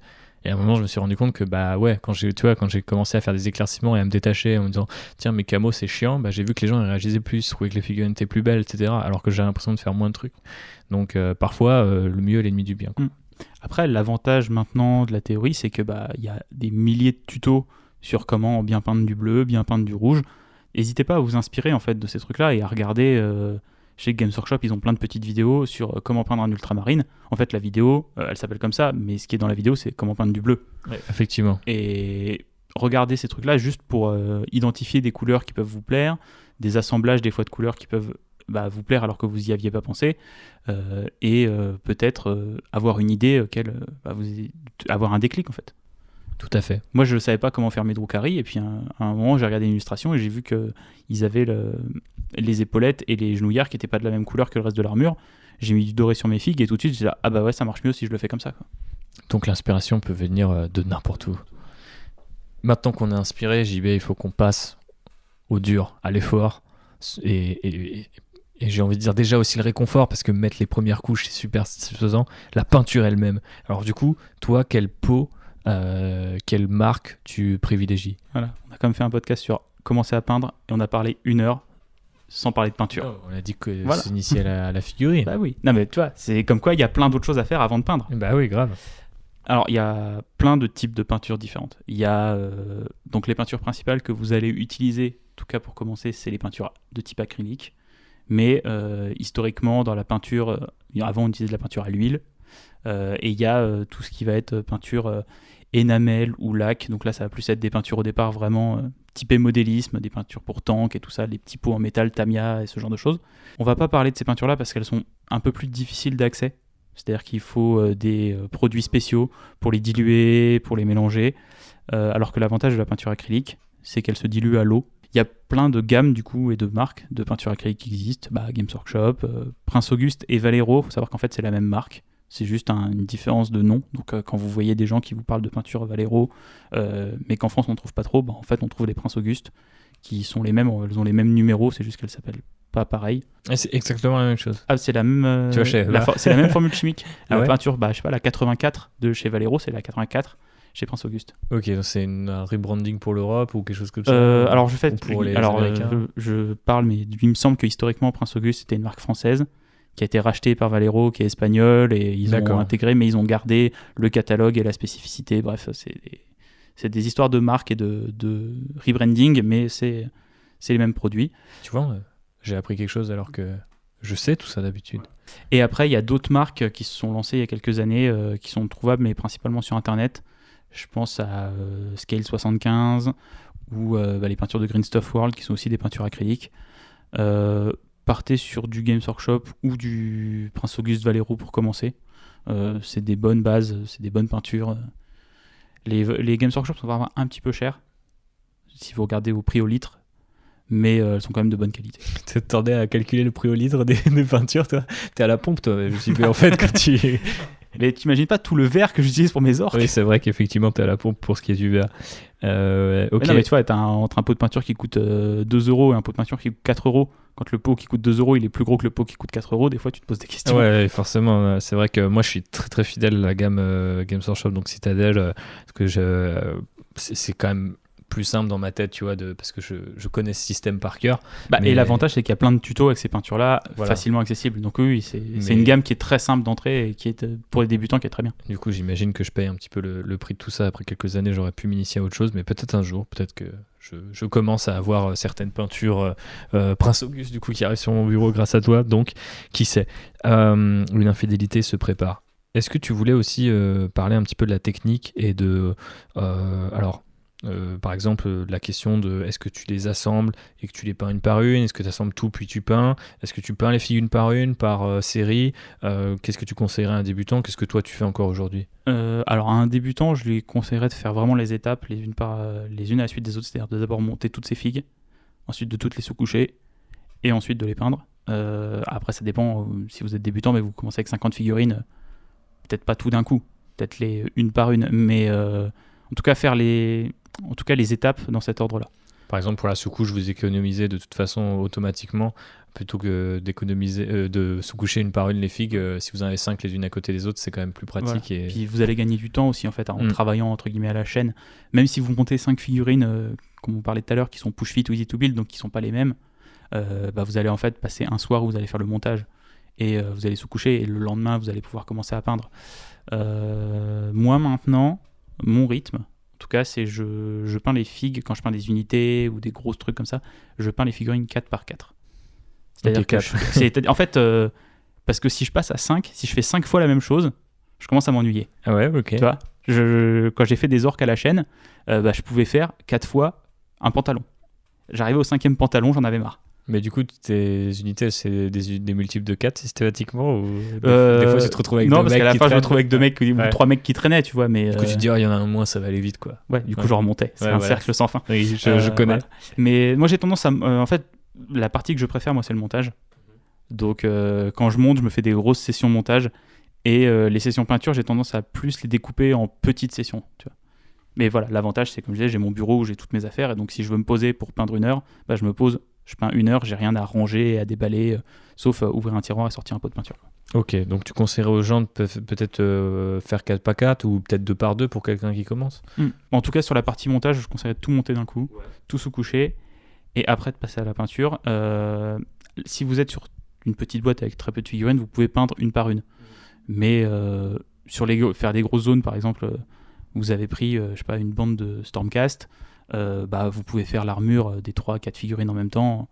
Déjà, vous allez vous allez faire moins d'aller-retour sur les différentes peintures, vous allez économiser du temps en fait, et un peu de peinture aussi, parce que vous allez prendre un peu de doré. Imaginons que vous faites avec le design classique, on va dire, des Stormcast, vous allez faire le doré sur toutes vos figurines. Ouais. Et après, vous allez passer au reste. Et du coup, il s'agit de trouver son rythme, et je pense que le mieux pour faire ça, c'est avant tout peut-être de faire une de ces figurines en forme de test, non ?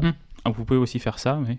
Si vous déparez un nouveau projet ou que vous commencez quelque chose, vous pouvez faire une figurine test. Vous en prenez une, et peut-être que l'idée que vous aviez au départ, finalement, elle ne va pas vous plaire une fois arrivé au résultat final. Et vous allez vous rendre compte que cette cape ou ce tissu que vous aviez prévu de faire en bleu foncé, peut-être que si vous le faites en vert émeraude, il sera plus joli, quoi. Puis ça peut aussi être une question de technique utilisée. Moi, je sais que là, récemment, j'ai commencé une armée de Space Marine de Chaos, comme je disais tout à l'heure. Et donc, malgré mon expérience, je suis parti en disant, OK, ma recette sur mon bout de papier, c'est ça. J'ai les peintures, je vais le faire. Et quand je l'ai fait, notamment la gestion du doré m'a posé problème. Et donc, du coup, j'ai trouvé une autre technique. Et du coup, vu que ma technique, c'est de brosser à sec, forcément, ça faisait que je touchais les autres parties de l'armure. Donc, il fallait que je fasse d'abord le doré, puis le noir, alors que je faisais avant le noir et puis le doré, tu vois. Donc, c'est ça, vous pouvez pas le faire. Enfin, vous pouvez pas vous en rendre compte sans faire un test.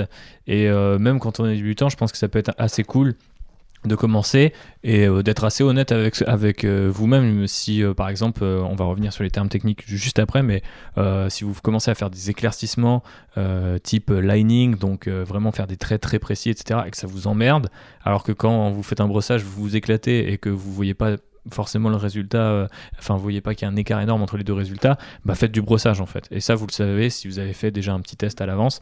Et comme ça, sur les 2 prochaines, sur les 4 prochaines, si vous prenez le rythme de JB, vous saurez quoi faire.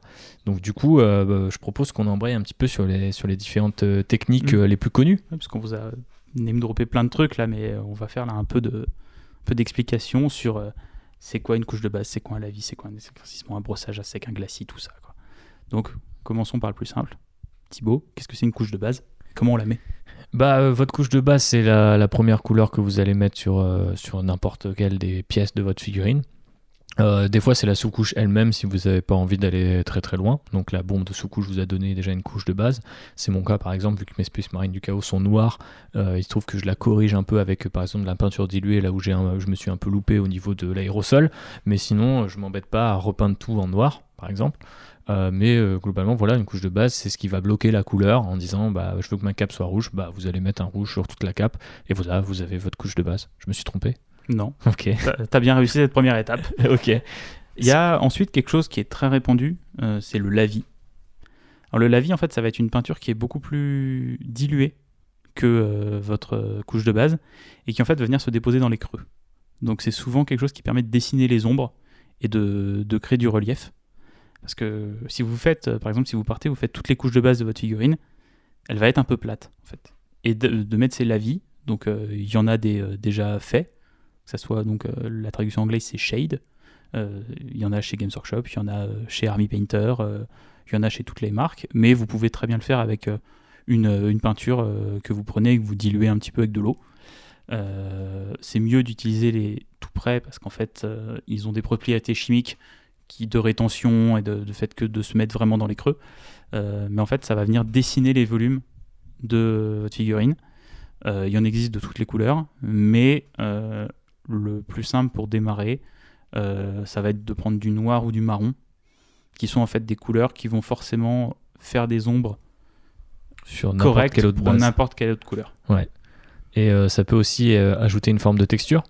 Parce qu'un lavis très épais, par exemple, sur des cheveux, peut donner un côté un peu luisant, un peu dégueu.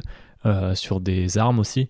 Donc si un lavis noir sur du métal aura tout de suite tendance à rendre l'épée un peu plus salie, un peu plus abîmée en fait. Ou un effet un peu graisseux sur voilà. certains matériaux de véhicules, ce genre de choses. Donc c'est un moyen assez simple quelque part aussi de distinguer par exemple plusieurs métaux. Si vous avez un mec qui est en armure que vous imaginez hyper brillante, mais que vous imaginez plus volontiers que son épée, elle, est abîmée, bah, vous faites un gros lavis noir sur l'un et pas sur l'autre. Vous pouvez avoir des rendus, ce qu'on appelle tabletop, donc avec des figurines qu'on peut voir entre guillemets sur une table de jeu et qu'on peut deviner et comprendre à une distance d'1 mètre avec juste une couche de base et un lavis. Pour moi, c'est vraiment les 2 trucs minimum que tu fais, parce que si tu mets que des couches de base, tu vas pas avoir de relief en fait dans ta figurine. Donc une fois que tu as fait ta couche de base, que tu as mis ton lavis, on peut faire ce qu'on appelle des éclaircissements. En fait, vu que vous avez vos volumes et vos surfaces qui ont été colorisés une première fois et qui là ont été, on va dire, ombrés, ce qu'il va falloir maintenant, c'est venir remettre un peu de lumière, tout simplement sur les zones qui prennent la lumière. Donc reprenons l'exemple d'une cape. Le haut d'une cape doit forcément être plus lumineux que le bas d'une cape. Et pareil sur les zones qui vont être extérieures, les arêtes, toutes les parties un peu saillantes des figurines, là où en fait, quand vous peignez, tout simplement vous simulez la lumière et le réel. Et quand vous regardez un t-shirt, quand vous regardez une veste, un pantalon, un canapé, ou n'importe quelle autre surface, vous voyez que le dessus et les arêtes sont plus lumineuses que les creux et les ombres. Cette étape d'éclaircissement, c'est tout simplement de venir resimuler ces effets de lumière.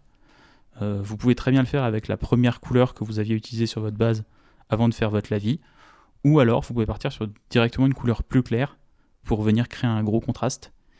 Et c'est ces contrastes-là entre les couches de peinture foncée et les couches de peinture claire qui vont créer du volume et qui vont faire que, en fait, on va comprendre ce qu'est votre figurine. Si c'est une armure, si c'est de la peau, si c'est un panier en cuir, si c'est une épée, un bouclier, un fusil, tout ça, une figurine, elle va vraiment se révéler à cette partie d'éclaircissement. Et du coup, c'est quoi les différentes techniques qu'on a pour l'éclaircissement ? Parce qu'il me semble qu'il y en a plusieurs. Tout simplement, vous pouvez soit revenir avec votre pinceau, reprendre grossièrement les zones qui sont exposées à la lumière. Et après, il y a 2 techniques qui peuvent permettre d'avoir des éclaircissements assez différents l'un et l'autre, mais qui fonctionnent correctement. La première, c'est ce qu'on appelle le brossage.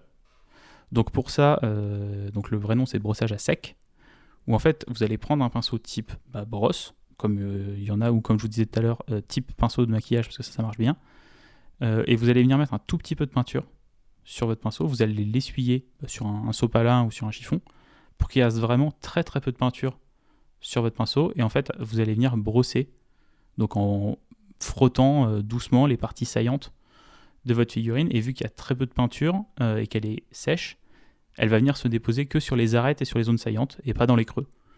Et c'est des techniques, des fois les gens se moquent en disant que c'est des techniques de débutants, mais c'est facile de faire du brossage, mais vous pouvez faire des très bons brossages et vous pouvez obtenir des très bons résultats rapidement avec ça. Et moi par exemple, mes métaux sur mes orques, je les fais qu'en brossage. Et c'est une technique qui, encore aujourd'hui, beaucoup de gens méprisent, alors, comme tu le rappelais, alors que finalement, il y a quand même pas mal de profondeur dans la façon d'utiliser. Tu peux être hyper bourrin, tu peux utiliser déjà direct un pinceau de maquillage et être sur quelque chose de beaucoup plus subtil. Tu peux l'utiliser pour créer des effets d'usure, tu peux l'utiliser pour juste éclaircir. Il y a vraiment plein de choses à faire avec le brossage à sec, donc vous fermez pas la porte en vous disant que c'est pour les débutants, ou que ah bah non, faut tout de suite que je passe à l'étape parce que j'ai envie d'être plus fort que entre guillemets un débutant. Nous, on l'utilise tous les deux encore aujourd'hui. Toi peut-être plus que moi, même si justement sur la question des métaux, je trouve que traiter par exemple du métal en brossant à sec une peinture métallique sur une sous-couche noire donne une impression plus réaliste que de peindre le métal à même la figurine en fait, ou juste après la sous-couche. Si vous regardez une arme, je sais pas, par exemple la Seconde Guerre mondiale, et qui influence pas mal Warhammer 40 000, il y a un côté granuleux en fait dans cette espèce de métal noir que vous n'avez pas juste en appliquant la peinture très bien et en mettant à la vie. Par contre, en brossant, vous avez cet effet-là. Donc, ça peut parfois créer un peu de texture, et sur les matières comme le métal, comme le cuir, ça peut rendre bien. Si vous commencez à avoir de la texture sur de la peau, ça peut être un peu étrange. Donc si vous brossez de la peau, allez-y doucement. Par contre, si vous brossez du métal, vous pouvez parfois y aller un peu comme une brute. Surtout si vous faites un métal un peu abîmé ou un peu sali, ça rendra bien. Et il y a une autre technique qui est très efficace, mais qui a traumatisé toute une génération de jeunes comme moi, parce qu'on n'arrivait pas à les faire, c'est tout simplement les linings. C'est la méthode d'éclaircissement classique qui est utilisée par les peintres de Games Workshop, donc ce qu'on va dire l'équipe Heavy Metal. C'est ceux qui font les artworks des boîtes et des figurines dans les codex, où là, vous venez avec une couleur très claire, repasser toutes les arêtes de votre figurine, et ça donne vraiment ce côté saillant, et là où la lumière marche, et c'est quand même une technique qui est un peu plus complexe à maîtriser que le brossage. Par contre, quand c'est bien fait, ça a un rendu vraiment très beau. Surtout que pour l'école Games Workshop, en l'occurrence, c'est partir sur une première ligne qui est à peine épaisse, puis une ligne qui est plus fine, puis une ligne qui est plus fine avec des couleurs toujours plus claires. Donc ça crée presque une forme de dégradé, en fait, qui va vraiment mélanger le différentiel de couleurs au sein de la figue. Donc ça devient presque naturel, si j'ose dire. C'est très bizarre. On a eu la chance de rencontrer il y a pas longtemps Tanguy qui est travaille chez Games Workshop et qui n'est pas un peintre heavy metal, mais un peintre de l'équipe Army Painter. Donc c'est eux qui font par exemple les schémas de couleurs alternatifs ou les espèces de shots où il y a énormément de figurines. Et quand tu vois le niveau de ces figues, c'est un truc de ouf, parce que de loin tu te dis ah ouais, une figue parfaite, et il y a presque un effet de ouais, c'est comme ça que c'est censé être, tu vois. Alors qu'en fait quand tu regardes, c'est une superposition de lignes hyper fines, hyper bien posées, mais c'est devenu invisible en fait, tu vois, tellement c'est beau. Je sais pas si ça a du sens ce que je raconte, et si c'est comme ça que tu le décrirais. Moi je vois ce que tu veux dire, mais effectivement c'est un tel détail, il y a une telle maîtrise que en fait quand vous débutez, vous n'allez pas réussir à faire ça. Mm-hmm. Parce que ça vous demande une précision dans le pinceau, ça vous demande une gestion de la dilution de votre peinture qui est très précise. Après, vous pouvez faire des éclaircissements en lining facilement, même au début quand vous commencez. Il faut juste s'y prendre correctement. Pour bien s'y prendre, il faut que votre peinture soit quand même assez diluée. C'est-à-dire que si vous récupérez de la peinture directement devant le pot, vous n'allez pas y arriver, parce que vous allez avoir trop de peinture sur votre pinceau. Et surtout, ce que vous devez faire, c'est que vous devez bien retailler la pointe en fait, de votre pinceau. Pour ça, le mieux, c'est dans la palette, en fait, vous venez rouler la pointe de votre pinceau en le tournant un petit peu quand vous le ramenez, en le ramenant vers vous, pour vraiment affiner la pointe. Et ensuite, avec le flanc du pinceau, vous allez venir frotter et déposer la peinture sur une arête. En fait, vous n'allez pas utiliser la pointe, vous allez utiliser le flanc. Et comme ça, vous allez avoir des linings quand même de très bonne qualité. Après, parfois, vous allez être obligé d'utiliser la pointe, par exemple, sur des armures, mais vous n'êtes pas obligé de le faire parce que, comme on le disait tout à l'heure, une couche de base et un lavis bien maîtrisé, peut-être même un brossage sur, pas l'armure elle-même, mais ce qui l'entoure, peut parfois donner une impression hyper satisfaisante en fait au premier coup d'œil. Donc ne vous imposez pas des étapes ou n'en sautez pas quand vous attaquez vos premières figues, et surtout regardez votre figue à chaque étape et dites-vous, est-ce qu'elle me satisfait maintenant, qu'est-ce que je pourrais rajouter, cherchez du feedback bienveillant auprès des gens que vous considérez être de confiance, et ça ira tout seul. Les linings, j'ai eu une époque où j'étais en mode il faut que je dompe ce truc, il faut que je le passe à fond, et encore aujourd'hui en fait fondamentalement je ne me décrirais pas comme quelqu'un qui sait faire des linings, tu vois, mais aussi parce que ça m'intéresse pas spécialement de coller à tout prix à ce style-là, et notamment à l'école Games Workshop qui quelque part parfois va même limite à l'encontre du réalisme, parce que quand tu regardes, ils éclaircissent toutes les arêtes en fait. Donc du coup, si tu prends les derniers Primaris, ils ont des éclaircissements sur le dessous des cuisses, sur l'arrière des pieds, où là tu fais ça va un peu trop loin là. Mais c'est un peu du coup ça a toujours été un peu l'école Games Workshop, et moi c'est presque des couleurs et un design que je qualifierais, que je compare régulièrement, tu sais, par exemple au dessin de comics de super-héros, tu sais, où tout est superlatif quoi, tu vois. Et ça me dérange pas, mais c'est très clairement un style qui déjà je pense pas être capable de le faire, mais en plus c'est pas celui qui me parle le plus en fait. Donc Même si ça m'impressionne énormément, comme je le disais tout à l'heure. Donc du coup, trouver ce qui vous parle le plus, quoi. Trouver votre style, oui, trouver comment vous aimez bien peindre. Et moi, ce que je fais régulièrement quand je peins, c'est parce que quand vous peignez, votre figurine, elle va être à 15 cm de votre tête et de vos yeux. N'hésitez pas en fait à regarder votre figurine d'un peu plus loin. Donc tout simplement, moi, je tends le bras et je recule un peu ma tête, et comme ça, je mets une distance à peu près un petit peu moins d'1 mètre, quoi, entre la figurine et moi. Et en fait, si elle est lisible comme ça, en fait, vous n'avez pas besoin de venir faire des linings en plus, de venir faire des éclaircissements en plus. Parce que le but d'une figurine, c'est qu'elle soit lisible quand vous jouez avec. En tout cas, si vous peignez pour jouer. Si vous peignez pour faire une figurine de type Golden Demon, c'est pas la même chose, c'est pas le même but. Moi, je peins mes figurines pour jouer avec. Donc le but, c'est que quand je les vois sur une table de jeu, à 1 mètre, à 1,50 m, j'arrive à comprendre quelle est la figurine, et que mon adversaire aussi arrive à identifier quelle est cette figurine. Ouais, même sans jouer, si vous débutez et que vous avez juste envie de vous faire un petit kiff avec une petite escouade à mettre quelque part sur une étagère, bah c'est pareil, il faut que les gens puissent les voir et que vous puissiez vous aussi les voir et en être fiers. Après, voilà, il n'y a pas un niveau obligatoire qui vous dit ça marche à tous les coups, ça impressionne tout le monde à tous les coups. J'ai une petite anecdote à raconter là-dessus, c'est un jour, ma chérie, elle a peint un Space Marine en mettant du rouge. Je crois qu'elle avait mis un lavis noir sur le rouge et elle avait fait un peu de doré. Et ce Space Marine était à côté de mes figurines où je m'étais fait chier des heures. Et il y a un ami qui arrive dans le salon et qui flash sur la figurine de ma chérie en mode waouh, mais ce Space Marine il est ouf et tout, j'adore les couleurs. Et voilà, et donc moi je comprenais pas en fait. Et je me suis dit, bah ouais, en fait, voilà, c'était juste un Fine Iron Man en fait.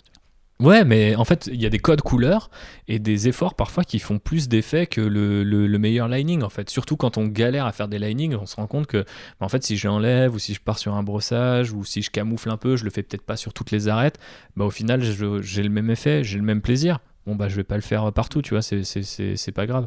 Et effectivement, faut juste trouver un petit peu sa zone de confort par rapport à ça. Et elle va évoluer dans le temps. Donc c'est pas parce que vous débutez et que votre zone de confort vous la trouvez assez vite que c'est parce que vous êtes nul. C'est juste c'est votre zone de confort et on y est bien, c'est comfy, c'est tout doux et il faut y rester. Ouais. Il y a un autre point que je voulais qu'on aborde un petit peu, c'est les peintures de type contraste, ou ce qui peut être assimilable à tout ce qui est les encres en fait. C'était la grande révolution picturale de l'année dernière, Contraste, qui va vous permettre de peindre une armée complète en une demi-après-midi et qui devait sauver tous les hobbyistes feignants de la Terre. C'est une gamme Gunpowder hein, d'ailleurs. Voilà. Moi, c'est des peintures auxquelles j'accroche pas du tout et que je ne conseillerais pas aux débutants. Contrairement à ce qu'on peut penser, parce que je trouve qu'elles nécessitent une certaine technique et une certaine maîtrise du pinceau que je n'avais pas quand j'ai commencé, et qui, je pense, une fois que tu l'as appris, si tu n'apprends que comme ça, tu vas pas progresser en fait. Je vais faire un parallèle un peu débile. De nos jours, on peut passer le permis sur une boîte auto. Si vous avez le permis de la boîte auto, vous pouvez pas conduire une voiture avec une manuelle. Si vous avez le permis avec la boîte manuelle, vous pouvez toujours conduire une boîte auto. C'est un peu pareil avec les contrastes. Si vous savez utiliser les techniques normales, vous saurez utiliser les contrastes. Si vous faites que du contraste, vous allez avoir des résultats qui sont dépendants des gammes contrastes.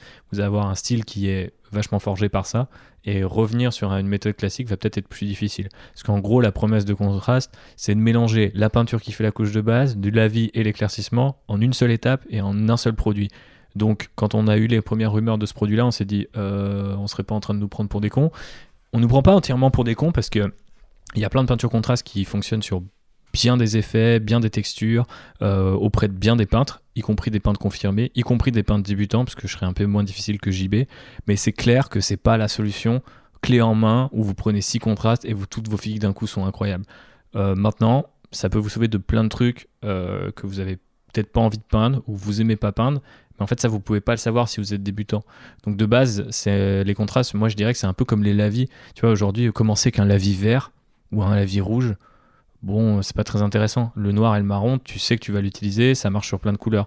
Contraste, avoir un contraste bleu, non. Avoir, je sais pas, un contraste comme le Black Templar qui est le noir, qui dilué peut servir de lavis, qui peut créer des textures, etc. Se poser dans les creux si vous avez envie de rajouter, je sais pas, une forme d'usure ou quoi. Là, ça a de l'utilité. Mais c'est quelque chose qui vient après, tu vois. Pour moi, c'est presque une deuxième étape, quoi. Parce que moi, un truc que je vois et je pense, c'est que en fait, si tu rates ta peinture avec des contrastes, c'est beaucoup plus difficile de rattraper que si tu as raté un truc avec la méthode classique, entre guillemets. C'est pour ça que pour les débutants, je conseillerais pas Contrast, rester sur un système classique de couche, lavis, éclaircissement. Ouais, c'est un peu laborieux parce que la façon dont ça fonctionne. Trouver où vous vous placez en fait sur ces 3 étapes-là. Et des fois, il y a des figurines où vous n'avez pas besoin d'éclaircissement. Des fois, il y a des figurines où vous avez besoin de beaucoup d'éclaircissement parce que le rendu que vous voulez faire est beaucoup plus brillant, beaucoup plus clair. Donc, maîtriser ces 3 étapes-là, je pense, avant de commencer à utiliser... parce que c'est tout simplement, en fait, c'est de l'encre. Donc, c'est une peinture qui est assez liquide, qui va venir se mettre dans les creux et qui va être plus concentrée dans les creux. Vous pouvez faire du contraste avec une encre que vous avez achetée en boutique d'art et ça va à peu près avoir le même effet. Mais c'est pas évident, je pense, pour un débutant d'aborder la peinture comme ça. Ok, donc à étudier un petit peu après quelques petites expériences, pas forcément parce qu'une fois que vous aurez terminé votre première armée de 200 figurines, mais c'est vrai qu'effectivement ce n'est pas forcément la solution qui nous a été marketée en fait. Oui. Et je pense que d'ailleurs l'évolution de cette gamme-là et l'utilité qu'elle a trouvée chez les peintres a d'ailleurs montré que Games Workshop s'était potentiellement trompé dans la cible en fait à aller attaquer. Même si c'est vrai que c'est super alléchant de se dire regardez cette figue-là, vous allez avoir ce résultat minimum là-dessus. Et c'est vrai que t'as des gens qui font des armées full contraste. Moi, j'aime pas spécialement le rendu, mais c'est vrai que c'est quand même bien moins dégueulasse que ce que je pouvais faire à l'époque où les contrastes n'existaient pas et tout. Donc, je peux comprendre qu'il y ait une utilité, mais dans un second temps, peut-être. Un truc du coup, par contre, pour parler d'utilité des contrastes et embrayer sur un autre sujet, mais elle marche très bien sous la forme de glacis. Est-ce que tu peux nous parler de cette technique, mon JB ? Alors, le glacis, c'est une technique assez avancée. On va pas épiloguer, mais... Non, mais en fait, s'il y a des gens qui vous en parlent, c'est tout simplement de venir mettre des couches très très fines d'une peinture, souvent d'une couleur assez saturée, pour soit harmoniser l'ensemble d'une couleur d'une figurine, ou venir mettre des points de couleur pour faire des dégradés, par exemple. C'est tout simplement, vous allez venir appliquer des couches très fines, très diluées de nombreuses fois. Voilà, donc c'est un effet final, entre guillemets, sur une figurine, c'est pour améliorer un rendu. Ça rentre pas dans les peintures de départ, en fait. Ok. Mais voilà, maintenant vous savez à quoi correspond le mot et vous savez que potentiellement si vous débutez, il n'est pas encore tout de suite pour vous, mais c'est peut-être sur certains trucs, ça peut être assez marrant à tester par la tu suite. Tu peux venir faire des glacis d'une couleur sur du métal pour changer la teinte d'une peinture métallique, parce que l'avantage des peintures métalliques, elles sont brillantes. Si tu viens faire un glacis un peu violet ou un peu rouge dessus, tu vas tout de suite donner l'impression d'avoir un métal coloré. Et ça peut être une solution pour faire du métal coloré. Ouais, pour stimuler un effet de chaleur ou ce genre de choses sur le bout d'un canon, par exemple. C'est une forme assez basique et assez simple de glacis que vous pouvez tester chez vous si vous débutez. Il y a tout ce qui va être les effets de lumière des armes. Par exemple, les nouveaux guerriers Necron là, qui ont des orbes vertes un peu fluo, ou les épées énergétiques des Space Marines. Donc voilà, tous ces petits effets un peu techniques qui viennent rajouter du réalisme à vos figurines. Mais c'est pas quelque chose que je conseillerais aux débutants en fait, d'avoir tout de suite cet objectif en tête, parce qu'il faut une certaine maîtrise de sa peinture, de sa dilution. Donc ça, c'est la quantité d'eau que vous allez mettre dans votre peinture. Et surtout, des fois, vous allez devoir appliquer 8, 10, 12 fois une couche de peinture au même endroit. Quand on débute, c'est pas forcément le truc le plus fun. Pas le truc le plus fun, parce que même à la 6e couche, vous voyez pas encore vers quoi ça va tendre et quel sera le résultat. Donc ignorez un petit peu ça pour le début et concentrez-vous, comme j'ai dit, sur les couches de base, les lavis, les éclaircissements. Ok. On passe à la touche finale. On termine même avec cette touche finale avant la conclusion. C'est quoi souvent les touches finales pour toi, JB ? Est-ce que c'est travailler le socle, par exemple ? Souvent, c'est une étape qu'on va un petit peu négliger, notamment au début, alors qu'en fait, ça permet de vraiment rehausser une figurine. Et tu vois, moi, j'ai plus tendance à appliquer la théorie des couleurs quand je réfléchis sur le socle.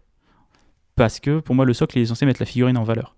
C'est un peu le cadre d'une belle peinture. Voilà, c'est ça. Il est là pour rendre la figurine plus jolie et la mettre en valeur. Donc pour ça, là, je vais réfléchir, si ma figurine est claire, je vais venir faire un socle foncé. Si ma figurine est foncée, je vais venir faire un socle clair. Si c'est des couleurs froides, je vais venir avec des couleurs chaudes, tu vois, pour venir créer du contraste et créer une différence entre l'environnement dans lequel est la figurine et la figurine. Après, si votre but, c'est de faire un garde impérial camouflé dans la jungle, vous allez faire votre figurine en vert et votre socle en vert, tu vois. mais c'est peut-être pas la meilleure chose pour avoir des figurines lisibles dès le début. Ok. Et donc du coup, une fois que tu as réfléchi à tout ça, comment tu t'y prends? Il y a la manière un peu à l'ancienne, où moi j'avais commencé comme ça, où je mettais de la colle PVA sur mon socle, et après je mettais du sable, et après je peignais ça en vert fluo, et je brossais en jaune. T'as fait des socles aussi comme ça, toi? Moi, je fais toujours avec de la colle PVA et différents types de sable et tout, mais c'est parce que j'ai hérité d'une formidable collection qui vient non seulement de mon père, mais aussi de Feu, mon grand-père, qui faisait des petits châteaux forts à la main avec des petites briquettes et tout collé à la PVA. Donc j'ai du lichen, j'ai des mousses, j'ai différents types de sable, différents types de gravier, et du coup ça se colle à la PVA. Ouais. La colle PVA, c'est la colle colle à bois que vous trouvez facilement en boutique d'art, en boutique de bricolage aussi. Il faut savoir que du coup, si vous brossez, il faut essayer d'en mettre un peu au-dessus et aussi, un peu sur le socle, ensuite un peu au-dessus des cailloux pour histoire de densifier la chose. Ça sèche de manière transparente, donc c'est pas un problème. Ça met un peu de temps à sécher par contre. Par contre, voilà, mettez ça au sec pendant quelques heures. Vous pouvez pas attaquer votre brossage juste derrière. Un truc que vous pouvez faire d'ailleurs, on l'a pas forcément dit, peut-être aussi parce que il y a certaines figurines maintenant Easy to Build qui ont aussi le socle qui est sculpté, donc ça demande pas forcément de rajouter des détails, mais deux aussi parce que quand on est débutant on n'y pense pas forcément. Mais moi je sais que moi mes socles maintenant je les fais avant le début de peinture et à la fin de l'assemblage. C'est-à-dire que je mets généralement le gravier une fois que la figue elle est terminée et qu'elle va plus bouger. Je bombarde ça de colle PVA et ensuite ça va être sous-couché, parce que ça c'est un truc aussi qu'on peut peut-être rappeler aux débutants, et moi que j'ai mis quelques années à comprendre, c'est que c'est bien de mettre de l'herbe statique et du gravier ou du sable sur vos figues, mais si c'est du sable qui est le sable de notre monde, en fait il aura vachement de mal à s'accorder, je trouve, avec les couleurs qui sont celles d'une figurine Warhammer. Donc des fois c'est plus simple de repasser le sable dans une couleur sable par exemple. Je trouve que ça harmonise quand même vachement plus la figue. Toi je sais pas ce que t'en penses JB, mais je trouve que c'est quand même un bon moyen de faire en sorte que le tout soit harmonisé. Je sais que quand je poste mes figurines work in progress sur Insta ou ailleurs, les gens me disent mais tu les peins pas? Parce qu'ils voient qu'il y a déjà le sable dessus, et je dis bah si, mais en fait le sable faut que je le repeigne, donc du coup lui aussi il a le droit à sa sous-couche. Moi j'utilise très peu de sable. J'utilise pas mal les peintures texturées qu'on a intéressant, ouais. De Games Workshop aussi. Ouais, ou de Valero, en fait il y a plusieurs fabricants qui font ça. C'est en fait des peintures qui quand elles vont sécher vont avoir un effet craquelé ou faire un effet de boue, et en fait ça permet de faire des socles typés champ de bataille, donc à peu près là où vont se dérouler des parties de Warhammer assez facilement. Tous mes orques en fait sont faits avec c'est une texture où ça fait du sable un peu désert craquelé, quoi. Ce que je vous conseillerais par contre si vous faites ça, c'est de peindre votre socle d'une couche de couleur avant en fait. Oui, parce que ça craque et ça révèle du coup. Ça craque, et si vous mettez la peinture craquelée directement sur votre sous-couche par exemple qui est noire, et ben ça va révéler le noir en dessous. Ça peut être pas très joli, ça peut être compliqué à venir repeindre dans les creux parce que vous allez devoir aller mettre beaucoup de peinture ou frotter avec votre pinceau et vous risquez de casser ces craquelures. Donc mettez un coup de marron, un coup de beige, un coup de vert, de rouge, ça dépend en fait du sol que vous voulez faire, avant de mettre ces peintures texturées qui en plus de toute façon accrocheront mieux s'il y a une couche de peinture que si vous êtes sur même le plastique. Ouais, et l'avantage de ces peintures texturées, c'est que c'est un peu une solution tout en un. T'en prends une, tu prends un petit outil pour l'appliquer. Généralement, c'est quoi? C'est généralement un petit bout de plastique souple, il y a des petites tige, palettes, des petits trucs. Voilà, vous pouvez même le faire entre guillemets avec un vieux pinceau. Un vieux pinceau, ou même c'est limite un cure-dent en fait qu'il te faut, genre un truc un peu plus plat. Mais voilà. Prenez pas votre pinceau neuf à 25 balles pour faire ça, voilà, parce que c'est des peintures très épaisses avec texturées, donc avec grains de sable, des graviers dedans, donc vous allez bousiller votre pinceau. Mais oui, avec un cure-dent ou un coton-tige où vous avez coupé le coton, vous pouvez très bien le faire, quoi. Exactement, et du coup, ça prend pas beaucoup de place, vous n'avez pas besoin d'aller chercher votre bouteille de PVA, vous n'avez pas besoin d'attendre. Et l'avantage, c'est que c'est déjà conçu quand vous êtes par exemple sur la gamme de Games Workshop pour s'adapter aux couleurs Games Workshop. Donc vous pouvez brosser votre sol martien avec une couleur orange et ça rendra très très bien. Pensez effectivement à faire la base de votre socle avant pour que quand les craquelures apparaissent, ça soit plus joli. Mais c'est vrai que c'est une solution toute simple. Après, quand vous commencez à avoir beaucoup de peau, ça peut être vite très cher parce que je crois que c'est quelque chose comme 6 € le pot. Donc si vous avez plusieurs armées avec plusieurs socles différents, enfin moi je sais que j'en ai déjà poncé pas mal des socles, des peintures texturées. Donc c'est là où je vous conseillerais d'aller chez Valero ou chez Prince Auguste parce que le rapport quantité-prix, il est de l'ordre de 10 par rapport au Pot Games Workshop. Ah donc, ouais, ok. ouais. Donc je vais y aller aussi. Mais voilà, c'est des peintures qui tiennent bien et effectivement après un simple brossage d'une couleur un peu plus claire, d'un beige ou d'un gris un peu chaud, et tout de suite vous allez avoir un rendu assez réaliste. Ça permet de faire des socles rapidement. Ouais, mais bon, même avec une peinture Games, je veux dire, c'est des gros pots, c'est pour ça qu'ils valent 6 €. Il y a des effets et des couleurs qui sont très cool, qui sont thématisés en plus par rapport à certaines armées, donc ça peut être très bien quand tu débutes de prendre le truc qui va avec ton armée, comme ça t'es sûr de taper dans le lore de ces univers-là.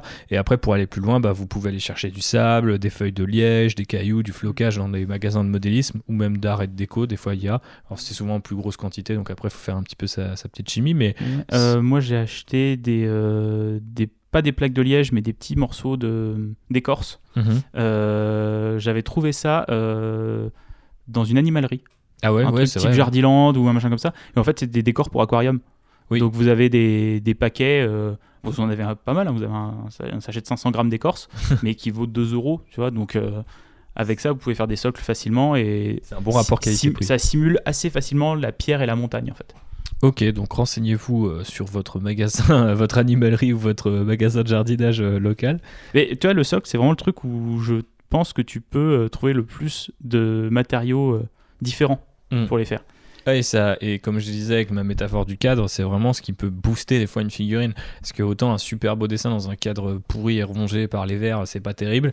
Et des fois un dessin correct, mais dans un beau cadre, placé sur le bon mur, ça le fait briller, quoi. Et du coup, en plus, c'est un endroit où faut quand même pas avoir fait Sciences Po ou 20 ans de BTP pour se démerder avec les petites touffes d'herbe ou tu vois, comme tu dis, les écorces, une petite trouvaille comme ça, un truc un peu unique. Tu te retrouves avec quelque chose de vraiment cool, qui démarque vachement tes figues. Moi je sais que là récemment sur ma nouvelle armée dont j'ai déjà beaucoup parlé, j'ai utilisé du mastic de rebouchage, des trucs qu'on utilise pour corriger des trous chez soi, et ça sèche hyper dur, et en fait du coup ça crée un rendu que je vois pas forcément sur d'autres figues et je suis super content, alors que techniquement voilà, j'applique ça comme un bourrin. J'ai acheté un pot 5 balles alors que c'est un pot qui va me durer, je pourrais faire 30 armées vraiment avec ça, donc c'est là mais j'ai des travaux dans ma cuisine à faire. Bah oui, voilà, ou alors on peut boucher beaucoup de trous, mais non, mais du coup voilà, trouver ce qui vous fait kiffer, et à l'inverse parce que sachez qu'en fait avec la moindre petite variation vous allez tout de suite créer un truc. Il y a des fois des armées qui sont pas peintes de manière extraordinaire mais qui sont sur des socles qu'on n'a pas l'habitude de voir, et à l'inverse si ça vous fait chier et que c'est une table qui vous emmerde, prenez une peinture texturée et ça fait très bien le taf, et limite le socle s'invisibilisera au profit de la figue. C'est pas grave. Et après il existe aussi des gammes alternatives de socles sculptés. Moi c'est ce que j'ai acheté là pour mes Doncari, et ça simule un espèce de vaisseau alien. Du coup je les ai peints en bleu, j'ai fait un coup de brossage en bleu clair, et on dirait le sol d'un truc gigerien, tu vois, et ça marche bien, quoi. Et ça c'est très très chouette aussi. Games en fait, ils sont un peu chers, et surtout quand vous commencez, vous vous retrouvez avec 50 socles vides pour le prix d'une boîte de 10 figues, et du coup vous savez pas trop quoi en faire. Mais si c'est une partie du hobby qui vous intéresse et qui vous fait kiffer, n'hésitez pas, hein, ça peut être un investissement très cool assez tôt même dans le truc. Je sais que j'ai acheté une boîte avec les socles de Warhammer 40 000 où tu sais ils sont creusés, où il y a des espèces de tuyaux et tout, ils sont hyper bien. C'est des socles un peu Necromunda, c'est ça? Ouais, c'est ça. J'en ai pas utilisé encore aucun, mais ils sont trop beaux. Mais je les ai limite, je les regarde des fois. Mais je les ai jamais utilisés parce que j'ai trop peur de mettre des figurines dessus. Donc ça peut être un inconvénient. Et un truc où moi par contre je vais vraiment vous conseiller pour les socles, et peu importe le type de socle que vous utilisez, c'est d'utiliser des pigments secs. Tout simplement c'est des pigments de peinture qui sont mis dans aucun médium, donc pas d'eau, pas d'acrylique, pas de diluant. Et en fait, vous allez venir poser et brosser ou mettre avec un pinceau ces pigments-là, et ça va vraiment créer des effets de poussière, des effets de rouille, et ça permet vraiment de lier la figurine au socle. C'est-à-dire qu'on n'a pas l'impression que votre Space Marine ou que votre culte Jane Stealer, il est tout propre et il a juste les pieds posés sur sa plaque d'égout. Non, ça va venir créer de l'usure sur les pieds, ça va venir créer de la poussière, et ça va vraiment donner un petit rendu réaliste qui est très simple à faire. Les pigments, c'est vraiment pas quelque chose de compliqué à utiliser. Vous prenez un petit pinceau, Faut vous juste brossez, vous y allez doucement. y aller doucement. Voilà. Ouais. Faut y aller doucement parce que une fois que vous les avez mis, c'est compliqué de les enlever. Donc allez-y doucement et essayez. Et moi maintenant, toutes mes figues, je mets des pigments sur les bottes et sur les socles parce que ça rend le truc tellement plus joli en fait. Ouais, puis Pour c'est un pas truc, grand-chose. si t'es un petit peu patient, et donc on le répète, allez-y doucement, mais avec un peu de patience, un pinceau de maquillage ou un pinceau d'application qui va être assez fin, enfin pas vous donner des gros pâtés de pigments, parce que ça donne vite sinon l'impression que quelqu'un a joué au paintball avec votre figue, mais effectivement, si vous faites ça lentement et sûrement, vous allez avoir un résultat qui, enfin moi je sais que la première fois que j'ai utilisé des pigments, pareil, c'était il n'y a pas si longtemps. J'avais des figurines sur des socles martiens, je les ai mis sur les genouillères, c'était aussi des Space Marines. Et là j'ai fait ah ouais, d'un coup, enfin dans ma tête c'était en mode ça y est, j'ai gagné un Golden Demon, je suis premier sur le podium de concours de peinture. Enfin vraiment, je trouvais que c'était des trucs, genre pour moi c'était un truc que je voyais que dans des figurines de compète, alors qu'en fait c'est bidon à utiliser. Alors c'est un peu chiant à tenir parfois, mais du coup ça me mène à l'étape que je voulais évoquer maintenant, qui est celle du vernis. Toi, est-ce que tu vernis tes figues, Gib? Oui.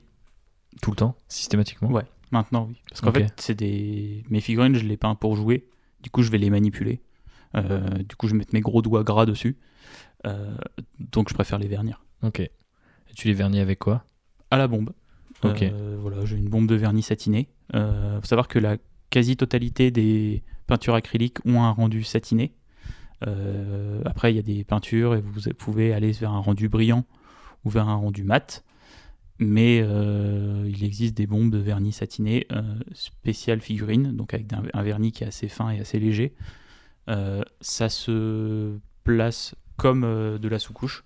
Donc allez-y doucement, quand la température est agréable, pas trop d'humidité, pas trop de chaleur. Un t-shirt, pas deux. Voilà.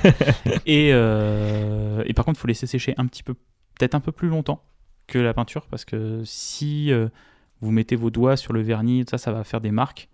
Et ou les marques de peinture, vous pouvez peut-être les rattraper parce que c'est assez fin. Le vernis, c'est un petit peu plus épais et ça risque de se voir. Donc allez-y quand même assez doucement. Et surtout, faites pas l'erreur de vernir trop proche. En fait, d'avoir la bombe trop proche de vos figurines.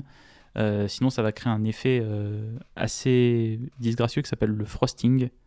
Où en fait, vous allez avoir l'impression qu'il y a une pellicule blanche sur vos figurines. En fait, ça c'est juste parce que le vernis s'est accumulé à certains endroits. Et ça, c'est pas très beau et c'est difficilement rattrapable. Donc vous pouvez malheureusement abîmer une figurine que vous aviez terminée en la vernissant mal. Donc allez-y très Ce qui doucement. fait qu'encore aujourd'hui, je vernis assez peu mes figues. Je vernis beaucoup mes véhicules, mais pas toutes mes figues, je dois l'avouer. Mais je devrais peut-être. Ouais. Moi, je vernis tout parce qu'au bout d'un moment, j'avais certaines figurines que j'avais au début où je voyais que les arêtes, notamment avec les peintures métalliques, qui sont des peintures qui ont tendance à un petit peu moins accrocher, commençaient à partir et je voyais à certains endroits, pas forcément la sous-couche, mais qu'il n'y avait plus la peinture que j'avais mis juste en manipulant. Et puis, si vous transportez vos figurines dans des mallettes en mousse ou des trucs comme ça, pareil, la mousse, elle va un petit peu frotter les figurines et ça risque de faire partir la peinture. Surtout si vous avez des figurines en métal, si vous en avez encore, ça vous connaissez, ce sont des figurines en métal, elles tombent par terre, toute la peinture s'écaille, mais juste même vous jouez avec, au bout de 2 parties, la peinture s'en va, donc pensez à les vernir. Effectivement, c'est pour ça que j'ai verni mes vieux gardes impériaux. Et maintenant qu'on a fini notre figue, et même elle est vernie, tellement on est trop fort, on a quand même envie de les prendre en photo. Est-ce qu'on termine sur 2-3 conseils pour les photos, des trucs un petit peu bidons? Moi je pense qu'un petit fond blanc, un petit fond gris, voire même un petit fond noir, s'il est propre, ça peut être sympa. En plus, vu qu'on vous a conseillé d'investir dans une lampe du coup avec des LED blanches, vous pouvez mettre ça quelque part dans ce décor-là et obtenir un truc pas dégueu niveau lumière.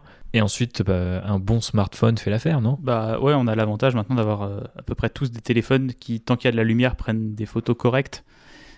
Donc vous n'avez pas besoin d'avoir une cabine photo, un appareil à 5000 balles et un objectif à 3000 pour pouvoir faire des photos correctes de vos figurines. Comme tu as dit, un peu de lumière, un fond uni et votre smartphone. Moi, petite astuce, ce que je vous dirais, c'est de tenir votre téléphone à l'envers. De mettre en fait l'appareil, le capteur vers le bas. Parce qu'en fait, vous allez mieux voir la figurine en faisant ça. Parce que sinon, vous avez tendance à être toujours en plongée sur votre figurine. Et pour être face à la figurine, vous allez être obligé de tricher, de vous mettre vers le bas et tout ça. Prenez juste votre téléphone à l'envers et vous verrez que juste la manière de le tenir, ça va complètement changer l'angle par lequel vous prenez une photo. Ma vie a changé depuis que tu m'as fait découvrir cette astuce. Donc, testez-la chez vous. C'est pour ça que je disais que même les gens qui sont hobbyistes depuis longtemps vont apprendre beaucoup de choses en écoutant ce podcast, même si on arrive sur la fin et qu'on va passer tranquillou à la conclusion. Qu'est-ce que t'en penses ? Bah oui, vous avez acheté une figurine, monté la figurine, sous-couché la figurine, peint la figurine, verni la figurine, pris la figurine en photo. Vous l'avez posté sur vos réseaux sociaux, vous taguez Landrider. Bah oui, forcément, obligatoire. Et d'ailleurs, beaucoup l'ont déjà fait et on vous remercie. C'est aussi d'ailleurs ces gens-là qui nous ont inspirés à faire cet épisode et à sortir un petit peu de notre rythme habituel, même si on n'a pas de fréquence particulièrement définie. C'est quand même sympa de temps en temps de se poser sur un épisode un peu plus intemporel, et qui leur servira à elles et eux, j'en suis sûr, et servira à d'autres, on l'espère. Du coup, le petit mot de la fin pour toi, JB, c'est parler un peu philosophie par rapport à la peinture de figues. On reviendra peut-être sur cette question-là plus largement dans un épisode, mais qu'est-ce que toi tu dirais, je sais pas, sur le style, sur comment être fier de ses figurines, comment rester motivé, trouver des bons conseils. Comment toi tu te places dans toute cette petite galaxie de questions ? Moi, je peins principalement pour jouer. Parce que ce que j'aime, c'est le jeu. Parce que j'aime jouer et faire des parties de Warhammer ou d'autres jeux avec mes potes. Donc, je peins mes figurines pour ça. Après, j'essaye de prendre un maximum de plaisir en peignant. Et s'il y a des choses qui me font chier dans la peinture, des étapes que j'aime pas trop, en fait, ça me dérange pas de les passer. Au début, j'avais du mal, tu vois. Au début, j'étais non, toutes mes figues, il faut que je les peigne bien et tout. Maintenant, je suis arrivé au stade où, quand je peins une armée ou un projet un peu plus gros, il y a certaines figurines où je vais juste faire le strict minimum pour qu'elles soient reconnaissables par mon adversaire et par moi. Et passer, par contre, plus de temps sur des pièces que je considère importantes, sur des figurines qui me plaisent plus en termes de design. Mais voilà, j'essaie de trouver un rythme, en fait, pour rester constamment dans ce truc de je prends du plaisir. Et pour moi, le hobby, ça doit être ça. Ça doit pas être un truc où je me force, en fait. Et même le soir, si je suis en train de peindre, si à un moment j'arrive à un truc où ça me fait chier, ça me fatigue, j'aime pas ce que je suis en train de faire, j'arrête. Et là, tu vois, par exemple, là, ça va faire presque 10 jours que j'ai pas peint. Mais parce que en ce moment, je joue à des jeux vidéo, je fais autre chose, j'ai aussi pas mal de travail, forcément, ça prend du temps. Mais j'ai pas eu ce truc de... je me suis pas forcé à peindre. Par contre, là, d'avoir fait l'épisode, ça m'a bien reboosté et j'ai envie d'avancer sur mon armée en cours. C'est un truc qui est compliqué de savoir quand est-ce que t'en fais trop, quand est-ce que t'en fais pas assez. Faut trouver son rythme, en fait. Faut trouver la quantité de hobbies et de peinture, de jeux qui nous correspond à chacun. Et pour ça, le mieux, c'est d'en parler avec des gens, en fait. Et c'est pour ça que ce podcast est là, et c'est pour ça que les réseaux sociaux de ce podcast sont là. Donc, allez nous checker à LandriderPod sur Facebook, Instagram et Twitter. Et puis, échangeons sur les figues. Posez-nous des questions suite à ce podcast ou aux autres. On est toujours là, on répond. Peut-être pas toujours dans les temps, mais peut-être pas aussi rapidement que si on avait une équipe de community manager, par exemple. Mais on fait ce qu'on peut dans la limite de nos moyens. Ouais. Toi, je sais pas trop comment toi t'abordes le truc. Moi, la question de la motivation aussi, c'est quelque chose d'important qui mériterait presque un épisode entier, tu vois. Ouais, je pense qu'on fera un épisode sur la motivation un jour, donc on va peut-être pas s'épancher sur ce sujet-là en particulier. Moi, je sais que je reste motivé en écoutant, en regardant ou en discutant Warhammer, tout simplement. Mais après, je veux dire, il y a tellement de vidéos, de podcasts, de livres, chaînes, de jeux vidéo, il y a plein de trucs, il y a tellement de trucs, de bouquins pour se motiver. Sur les univers de Warhammer. Voilà, sur les univers de Warhammer, c'est que j'ai moins la question de la motivation de nos jours. En fait encore moins depuis que j'ai un peu décroché des autres hobbies que j'avais, le jeu vidéo ou dans pas mal de choses que je faisais avant. Je retrouvais pas, j'investissais presque autant de temps que dans le hobby, mais je retrouvais pas du tout le même plaisir et la même satisfaction. Et donc le temps a fait que, et les amis aussi, la présence d'amis, d'un groupe, entourez-vous. C'est pour ça aussi qu'on vous dit d'aller en boutique et limite de passer peut-être au-delà de la timidité que vous pouvez avoir, parce que c'est le facteur numéro 1 de motivation pour moi, c'est notre petit groupe de potes en fait et toutes les connexions que ça peut créer, donc on sait qu'on va en jouer ensemble, même avec ceux qui ne jouent jamais parce que soit ils n'ont pas le temps, soit ils ont des enfants, soit ils sont à l'autre bout de la France. Discuter c'est déjà un putain de gros boost, tu vois, et de voir les gens avancer sur leurs trucs, ça te donne envie d'avancer sur les tiens, donc forcément là-dessus je reste toujours motivé, soit avec les trucs de l'univers, soit avec les on va dire les influenceurs, voire même les chaînes Warhammer officielles qui me motivent pas mal. J'adore leur podcast par exemple, donc ça m'aide. Écouter un podcast Warhammer pendant que je fais des Warhammer, c'est l'assurance que pendant au moins 1 heure, je suis focus à 200% sur ce hobby, tu vois. T'es pas juste à écouter des albums de Taylor Swift. Non, pas toujours. Que pour la sous-couche. Que pour la sous-couche. Il se trouve qu'en plus, j'ai vraiment très peu de respect pour Taylor Swift. Et encore. Wow. Non, mais vraiment, je peux pas. Elle a rien fait. Je peux pas écouter I Made That Bitch Famous, comme disait l'autre. Mais non, mais c'est pourquoi j'allais parler de Taylor Swift en mode c'est le sujet de ce podcast. Mais donc du coup, oui, non, pour moi, c'est plus trop un problème de rester motivé. Par contre, d'être satisfait de mes fixes, c'est toujours un problème. Et je suis un éternel insatisfait dans tout ce que je fais. Donc forcément, dans le hobby, j'ai toujours ce truc-là. Donc c'est un truc sur lequel je travaille beaucoup et c'est quelque chose qui encore aujourd'hui me travaille, m'embête un petit peu. Mais je crois savoir qu'avec le temps, notamment depuis que je suis rentré à Paris et que j'ai la chance de rencontrer plus de gens encore dans le hobby et tout, je me dis que j'ai un style et que j'ai une vision du hobby à défendre. Et du coup, je m'investis à fond dans cette vision-là. Et depuis que je suis à fond dans cette vision-là, j'ai l'impression que je me pose plus trop de questions. Tu vois, j'ai fait des pirates idonettes en mélangeant des kits, des vieux, des récents, etc. Des fois, je suis pas trop satisfait de leur rendu et je vais te le dire en mode genre c'est dommage, je les ai fait comme ça, j'aurais pas dû. Il se plaint beaucoup. Mais je me plains beaucoup. C'est vrai, non mais c'est vrai. Mais d'un autre côté, je me dis quand je l'ai fait, j'étais 200% heureux. J'ai pas hésité. Je suis trop content parce que j'ai progressé sur ça. J'ai inventé un lore qui se répercute sur les figues. La peinture elle-même traduit le fait que ça soit des pirates, etc. Là, je suis sur un projet Black Legion que j'avais dans la tête depuis des années, donc ça me motive de ouf de pouvoir enfin accoucher, si j'ose dire. Et surtout, c'est cette question du style. Maintenant, elle me parle plus que d'essayer d'être le meilleur et de forcément d'être validé, tu vois, sur mes linings, sur mes ombrages, sur mes trucs. Alors oui, ça m'emmerde parce que les gens repèrent encore que j'ai oublié des lignes de moulage parce que ces putains de lignes de moulage, je les vois jamais. Mais quelque part, je cherche moins une espèce d'approbation ou je ne suis plus sur les mêmes rails. Je me sens plus sur les mêmes rails que quand j'étais débutant et que j'avais l'impression que j'étais le dernier wagon et qu'il fallait devenir la locomotive, tu vois, et passer les étapes une par une et dire ouais, un jour tu feras ça, un jour tu feras des linings, un jour tu seras un golden demon et tout, tu vois. Et genre j'ai l'impression que maintenant le hobby est devenu tellement large et est défendu par des gens tellement différents que en fait si tu fais ton hobby à ta sauce, il est pas moins valable qu'un mec qui est super fort en peinture ou super fort en montage. Et ça, je pense que pour des débutants, c'est super important de le rappeler et de l'avoir dans un coin de votre tête. Si vous êtes satisfait de vos figues, qu'elles correspondent pas à l'école Games Workshop, mais que pour vous, ça leur donne du style, un style le vôtre, et c'est tout ce qui compte. Vous vous arrêtez là et vous vous posez pas de questions. Et si un jour vous vous réveillez un matin avec l'envie de challenger ce style pour utiliser des termes très Startup Nation, vous allez vous entraîner sur une figue, sur un visage, sur un truc, et vous sortez un petit peu de temps en temps de votre zone de confort. Si vous avez envie, mais si vous n'avez pas envie, vous restez sur vos trucs et c'est très bien, quoi. On a tous notre zone de confort, comme je le disais, et c'est important de savoir à quoi elle ressemble.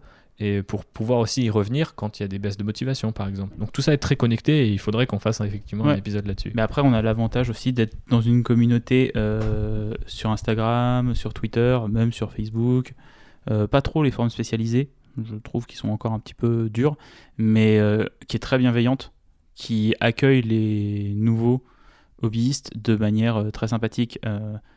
Quand vous postez des nouvelles figurines, quasiment tous les commentaires que vous allez avoir, c'est des gens qui soit vont vous féliciter, soit vont vous donner des conseils pour vous améliorer. Mais ça va, on est très très peu dans la critique, pas constructive en fait. Ouais, et puis j'ai l'impression que même de moins en moins, enfin je sais qu'avant on avait un certain nombre d'avis qui n'étaient pas sollicités, tu vois. Donc t'arrives, tu postes, tu fais regardez les gars, c'est mon armée garde impériale, moi j'en étais extrêmement fier. Et en fait, je le dis comme ça, 100% de mon Fred sur ce forum Warhammer Forum, du coup c'était des gens qui me disaient tu pourrais améliorer ça, tu pourrais avoir tel truc. Et en fait, souvent je demandais pas aux gens. Tu vois, des fois, je disais, j'aimerais bien faire ça sur mon char, qu'est-ce que je pourrais faire? Et les gens, ils me donnaient des conseils. Mais en fait, la plupart du temps, ils me disaient juste, ah ouais, c'est cool, par contre, là-dessus, tu t'es trompé, moi, j'aurais changé ça, moi, j'aurais fait ci. Et du coup, t'es en mode genre, ouais, ok, d'accord. Et les réseaux sociaux, vu qu'ils limitent, entre guillemets, l'interaction que tu peux avoir en termes de nombre de caractères, ou tu vas pas commencer à mettre des pavés sur Instagram non plus, tu vois. Donc, généralement, les gens, ils sont en mode, ok, trop cool. Et par contre, s'ils voient, je sais pas, CNC welcome, ou alors, je sais pas, vos commentaires, vos critiques sont les bienvenus, et ben les gens, ils vont effectivement prendre le temps. Mais moi, je sais que moi aussi, c'était un réflexe que j'avais où je voyais des photos de potes et j'étais en mode genre, ouais, t'aurais pu faire ça, ouais, t'aurais pu, t'aurais dû forcer un truc. On se trash talk entre nous, hein, quand même, de temps à autre, tu vois, quand il y a un truc qui déconne. Mais c'est un truc privé, tu vois. Voilà, c'est un truc privé. Mais sinon, je veux dire, moi, aujourd'hui, même des trucs où je repère quelque chose, je suis en mode ouais, il a peut-être pas vu, ou peut-être il a corrigé, ou peut-être elle, ça l'intéresse pas, et voilà, c'est pas grave. Et généralement, je reste sur le côté positif des choses. Et il y a un truc qui s'est passé ces dernières années qui fait que les réseaux sociaux du hobby sont tous comme ça. Et du coup, c'est même presque surprenant parce que ça va à l'envers des réseaux sociaux en général, et c'est super agréable. Donc, venez faire des figs, continuez d'écouter le podcast, mais venez faire des figs parce qu'on est bien pour l'instant. Donc, venez tant que ça dure. J'espère que ça durera. Mais non, mais vraiment, c'est super. Les figs, oui, nous, je sais pas. Nous, on sait pas. Ouais. En tout cas, la bienveillance, elle est présente, et nous, on voulait la partager aussi avec vous au sein de ce podcast. On espère que vous n'êtes pas sentis coincés entre un certain nombre de règles. Ouais. Dans cette et moi, il y a une figue. vraie évolution que j'ai sentie par rapport à quand j'ai commencé il y a, allez, on va dire 20 ans, tu vois, je vais faire large. C'est que, en fait, il y a 20 ans, je faisais des figurines un peu dans mon coin, même si j'allais dans ma boutique et tout. Là, maintenant, j'ai une vraie fierté d'en faire, tu vois. Quand j'ai fini des figurines, j'ai fini l'armée, je suis vraiment content de moi. Et d'atteindre ce truc-là où t'as créé quelque chose, t'as fabriqué quelque chose, t'as peint quelque chose, c'est hyper satisfaisant, en fait. Mhm. Et même, comme tu disais, si vous n'avez pas un style de peinture extrêmement précis, tant que vous avez un style qui vous plaît et que vous arrivez à un résultat qui vous satisfait vous, en fait, le truc, il est réussi, quoi. Et l'intérêt de ce hobby-là, c'est de prendre du plaisir, et faut que ça reste comme ça, quoi. Eh ben, je propose qu'on se termine sur ces mots d'une sagesse rare. Mais avant ça... De ma part, oui, c'est vrai, c'est pas évident. Oui, mais avant ça, mon cher JB, j'avais pour toi ce qui pourrait être une forme de scène post-générique. Parce que je vais te demander de te retourner. Nous allons faire quelque chose qui n'est pas très radiophonique, mais je vais essayer de décrire ce qui se passe. Je vais te demander de te retourner, et tu vas voir que dans mon carton de sous-couche, il y a quelque chose, et ce quelque chose est pour toi.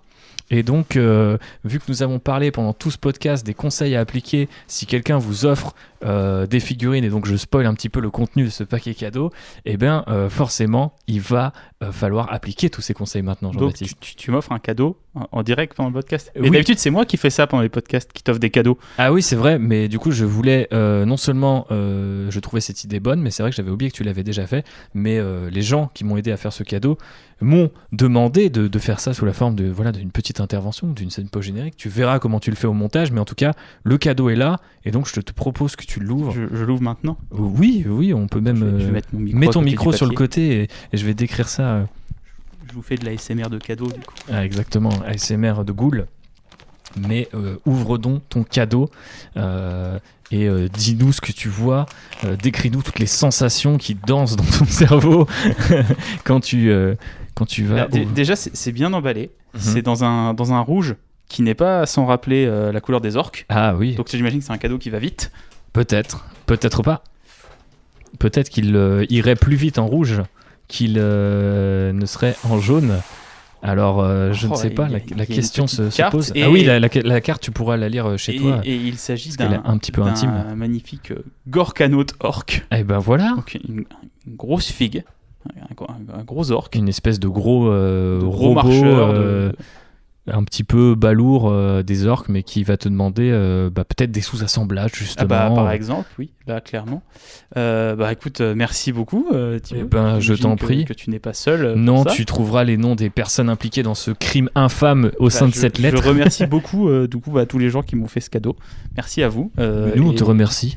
Et écoute, je propose que les différentes étapes de montage et de peinture de cette figurine soient postées sur le compte Instagram de Landrider, par exemple. Eh ben, voilà, ça pourrait faire une très belle illustration, mais je ne veux pas, parce qu'on a dit que ça restait du coup... Une saga de l'été, tu vois. Ouais, ça c'est une Ça, je saga me mets du d'été, temps mais avant de le faire. faut que ça soit un plaisir, tu l'as dit Oh, toi-même. ça, donc on ça veut le sera. C'était trop bien comme figurine. Ok, bon Ça va. C'est un gros robot orc qui marche de manière ridicule, qui a un énorme canon et des lance-missiles. C'est que du plaisir. Et voilà. Et c'est pour ça que vous devez nous suivre dans ce hobby génial. On espère que ce podcast hors série vous a plu. Si c'est le cas, n'hésitez pas à le partager sur les réseaux sociaux, à en parler autour de vous. On a de la chance, du coup, dans cette communauté bienveillante, d'être porté par énormément de gens à chaque nouvel épisode, ce qui est y compris un épisode où on a parlé quand même d'acteurs de rap français et d'hérésie de russe. Donc et c'est pour ça que les gens sont tout le monde suivis.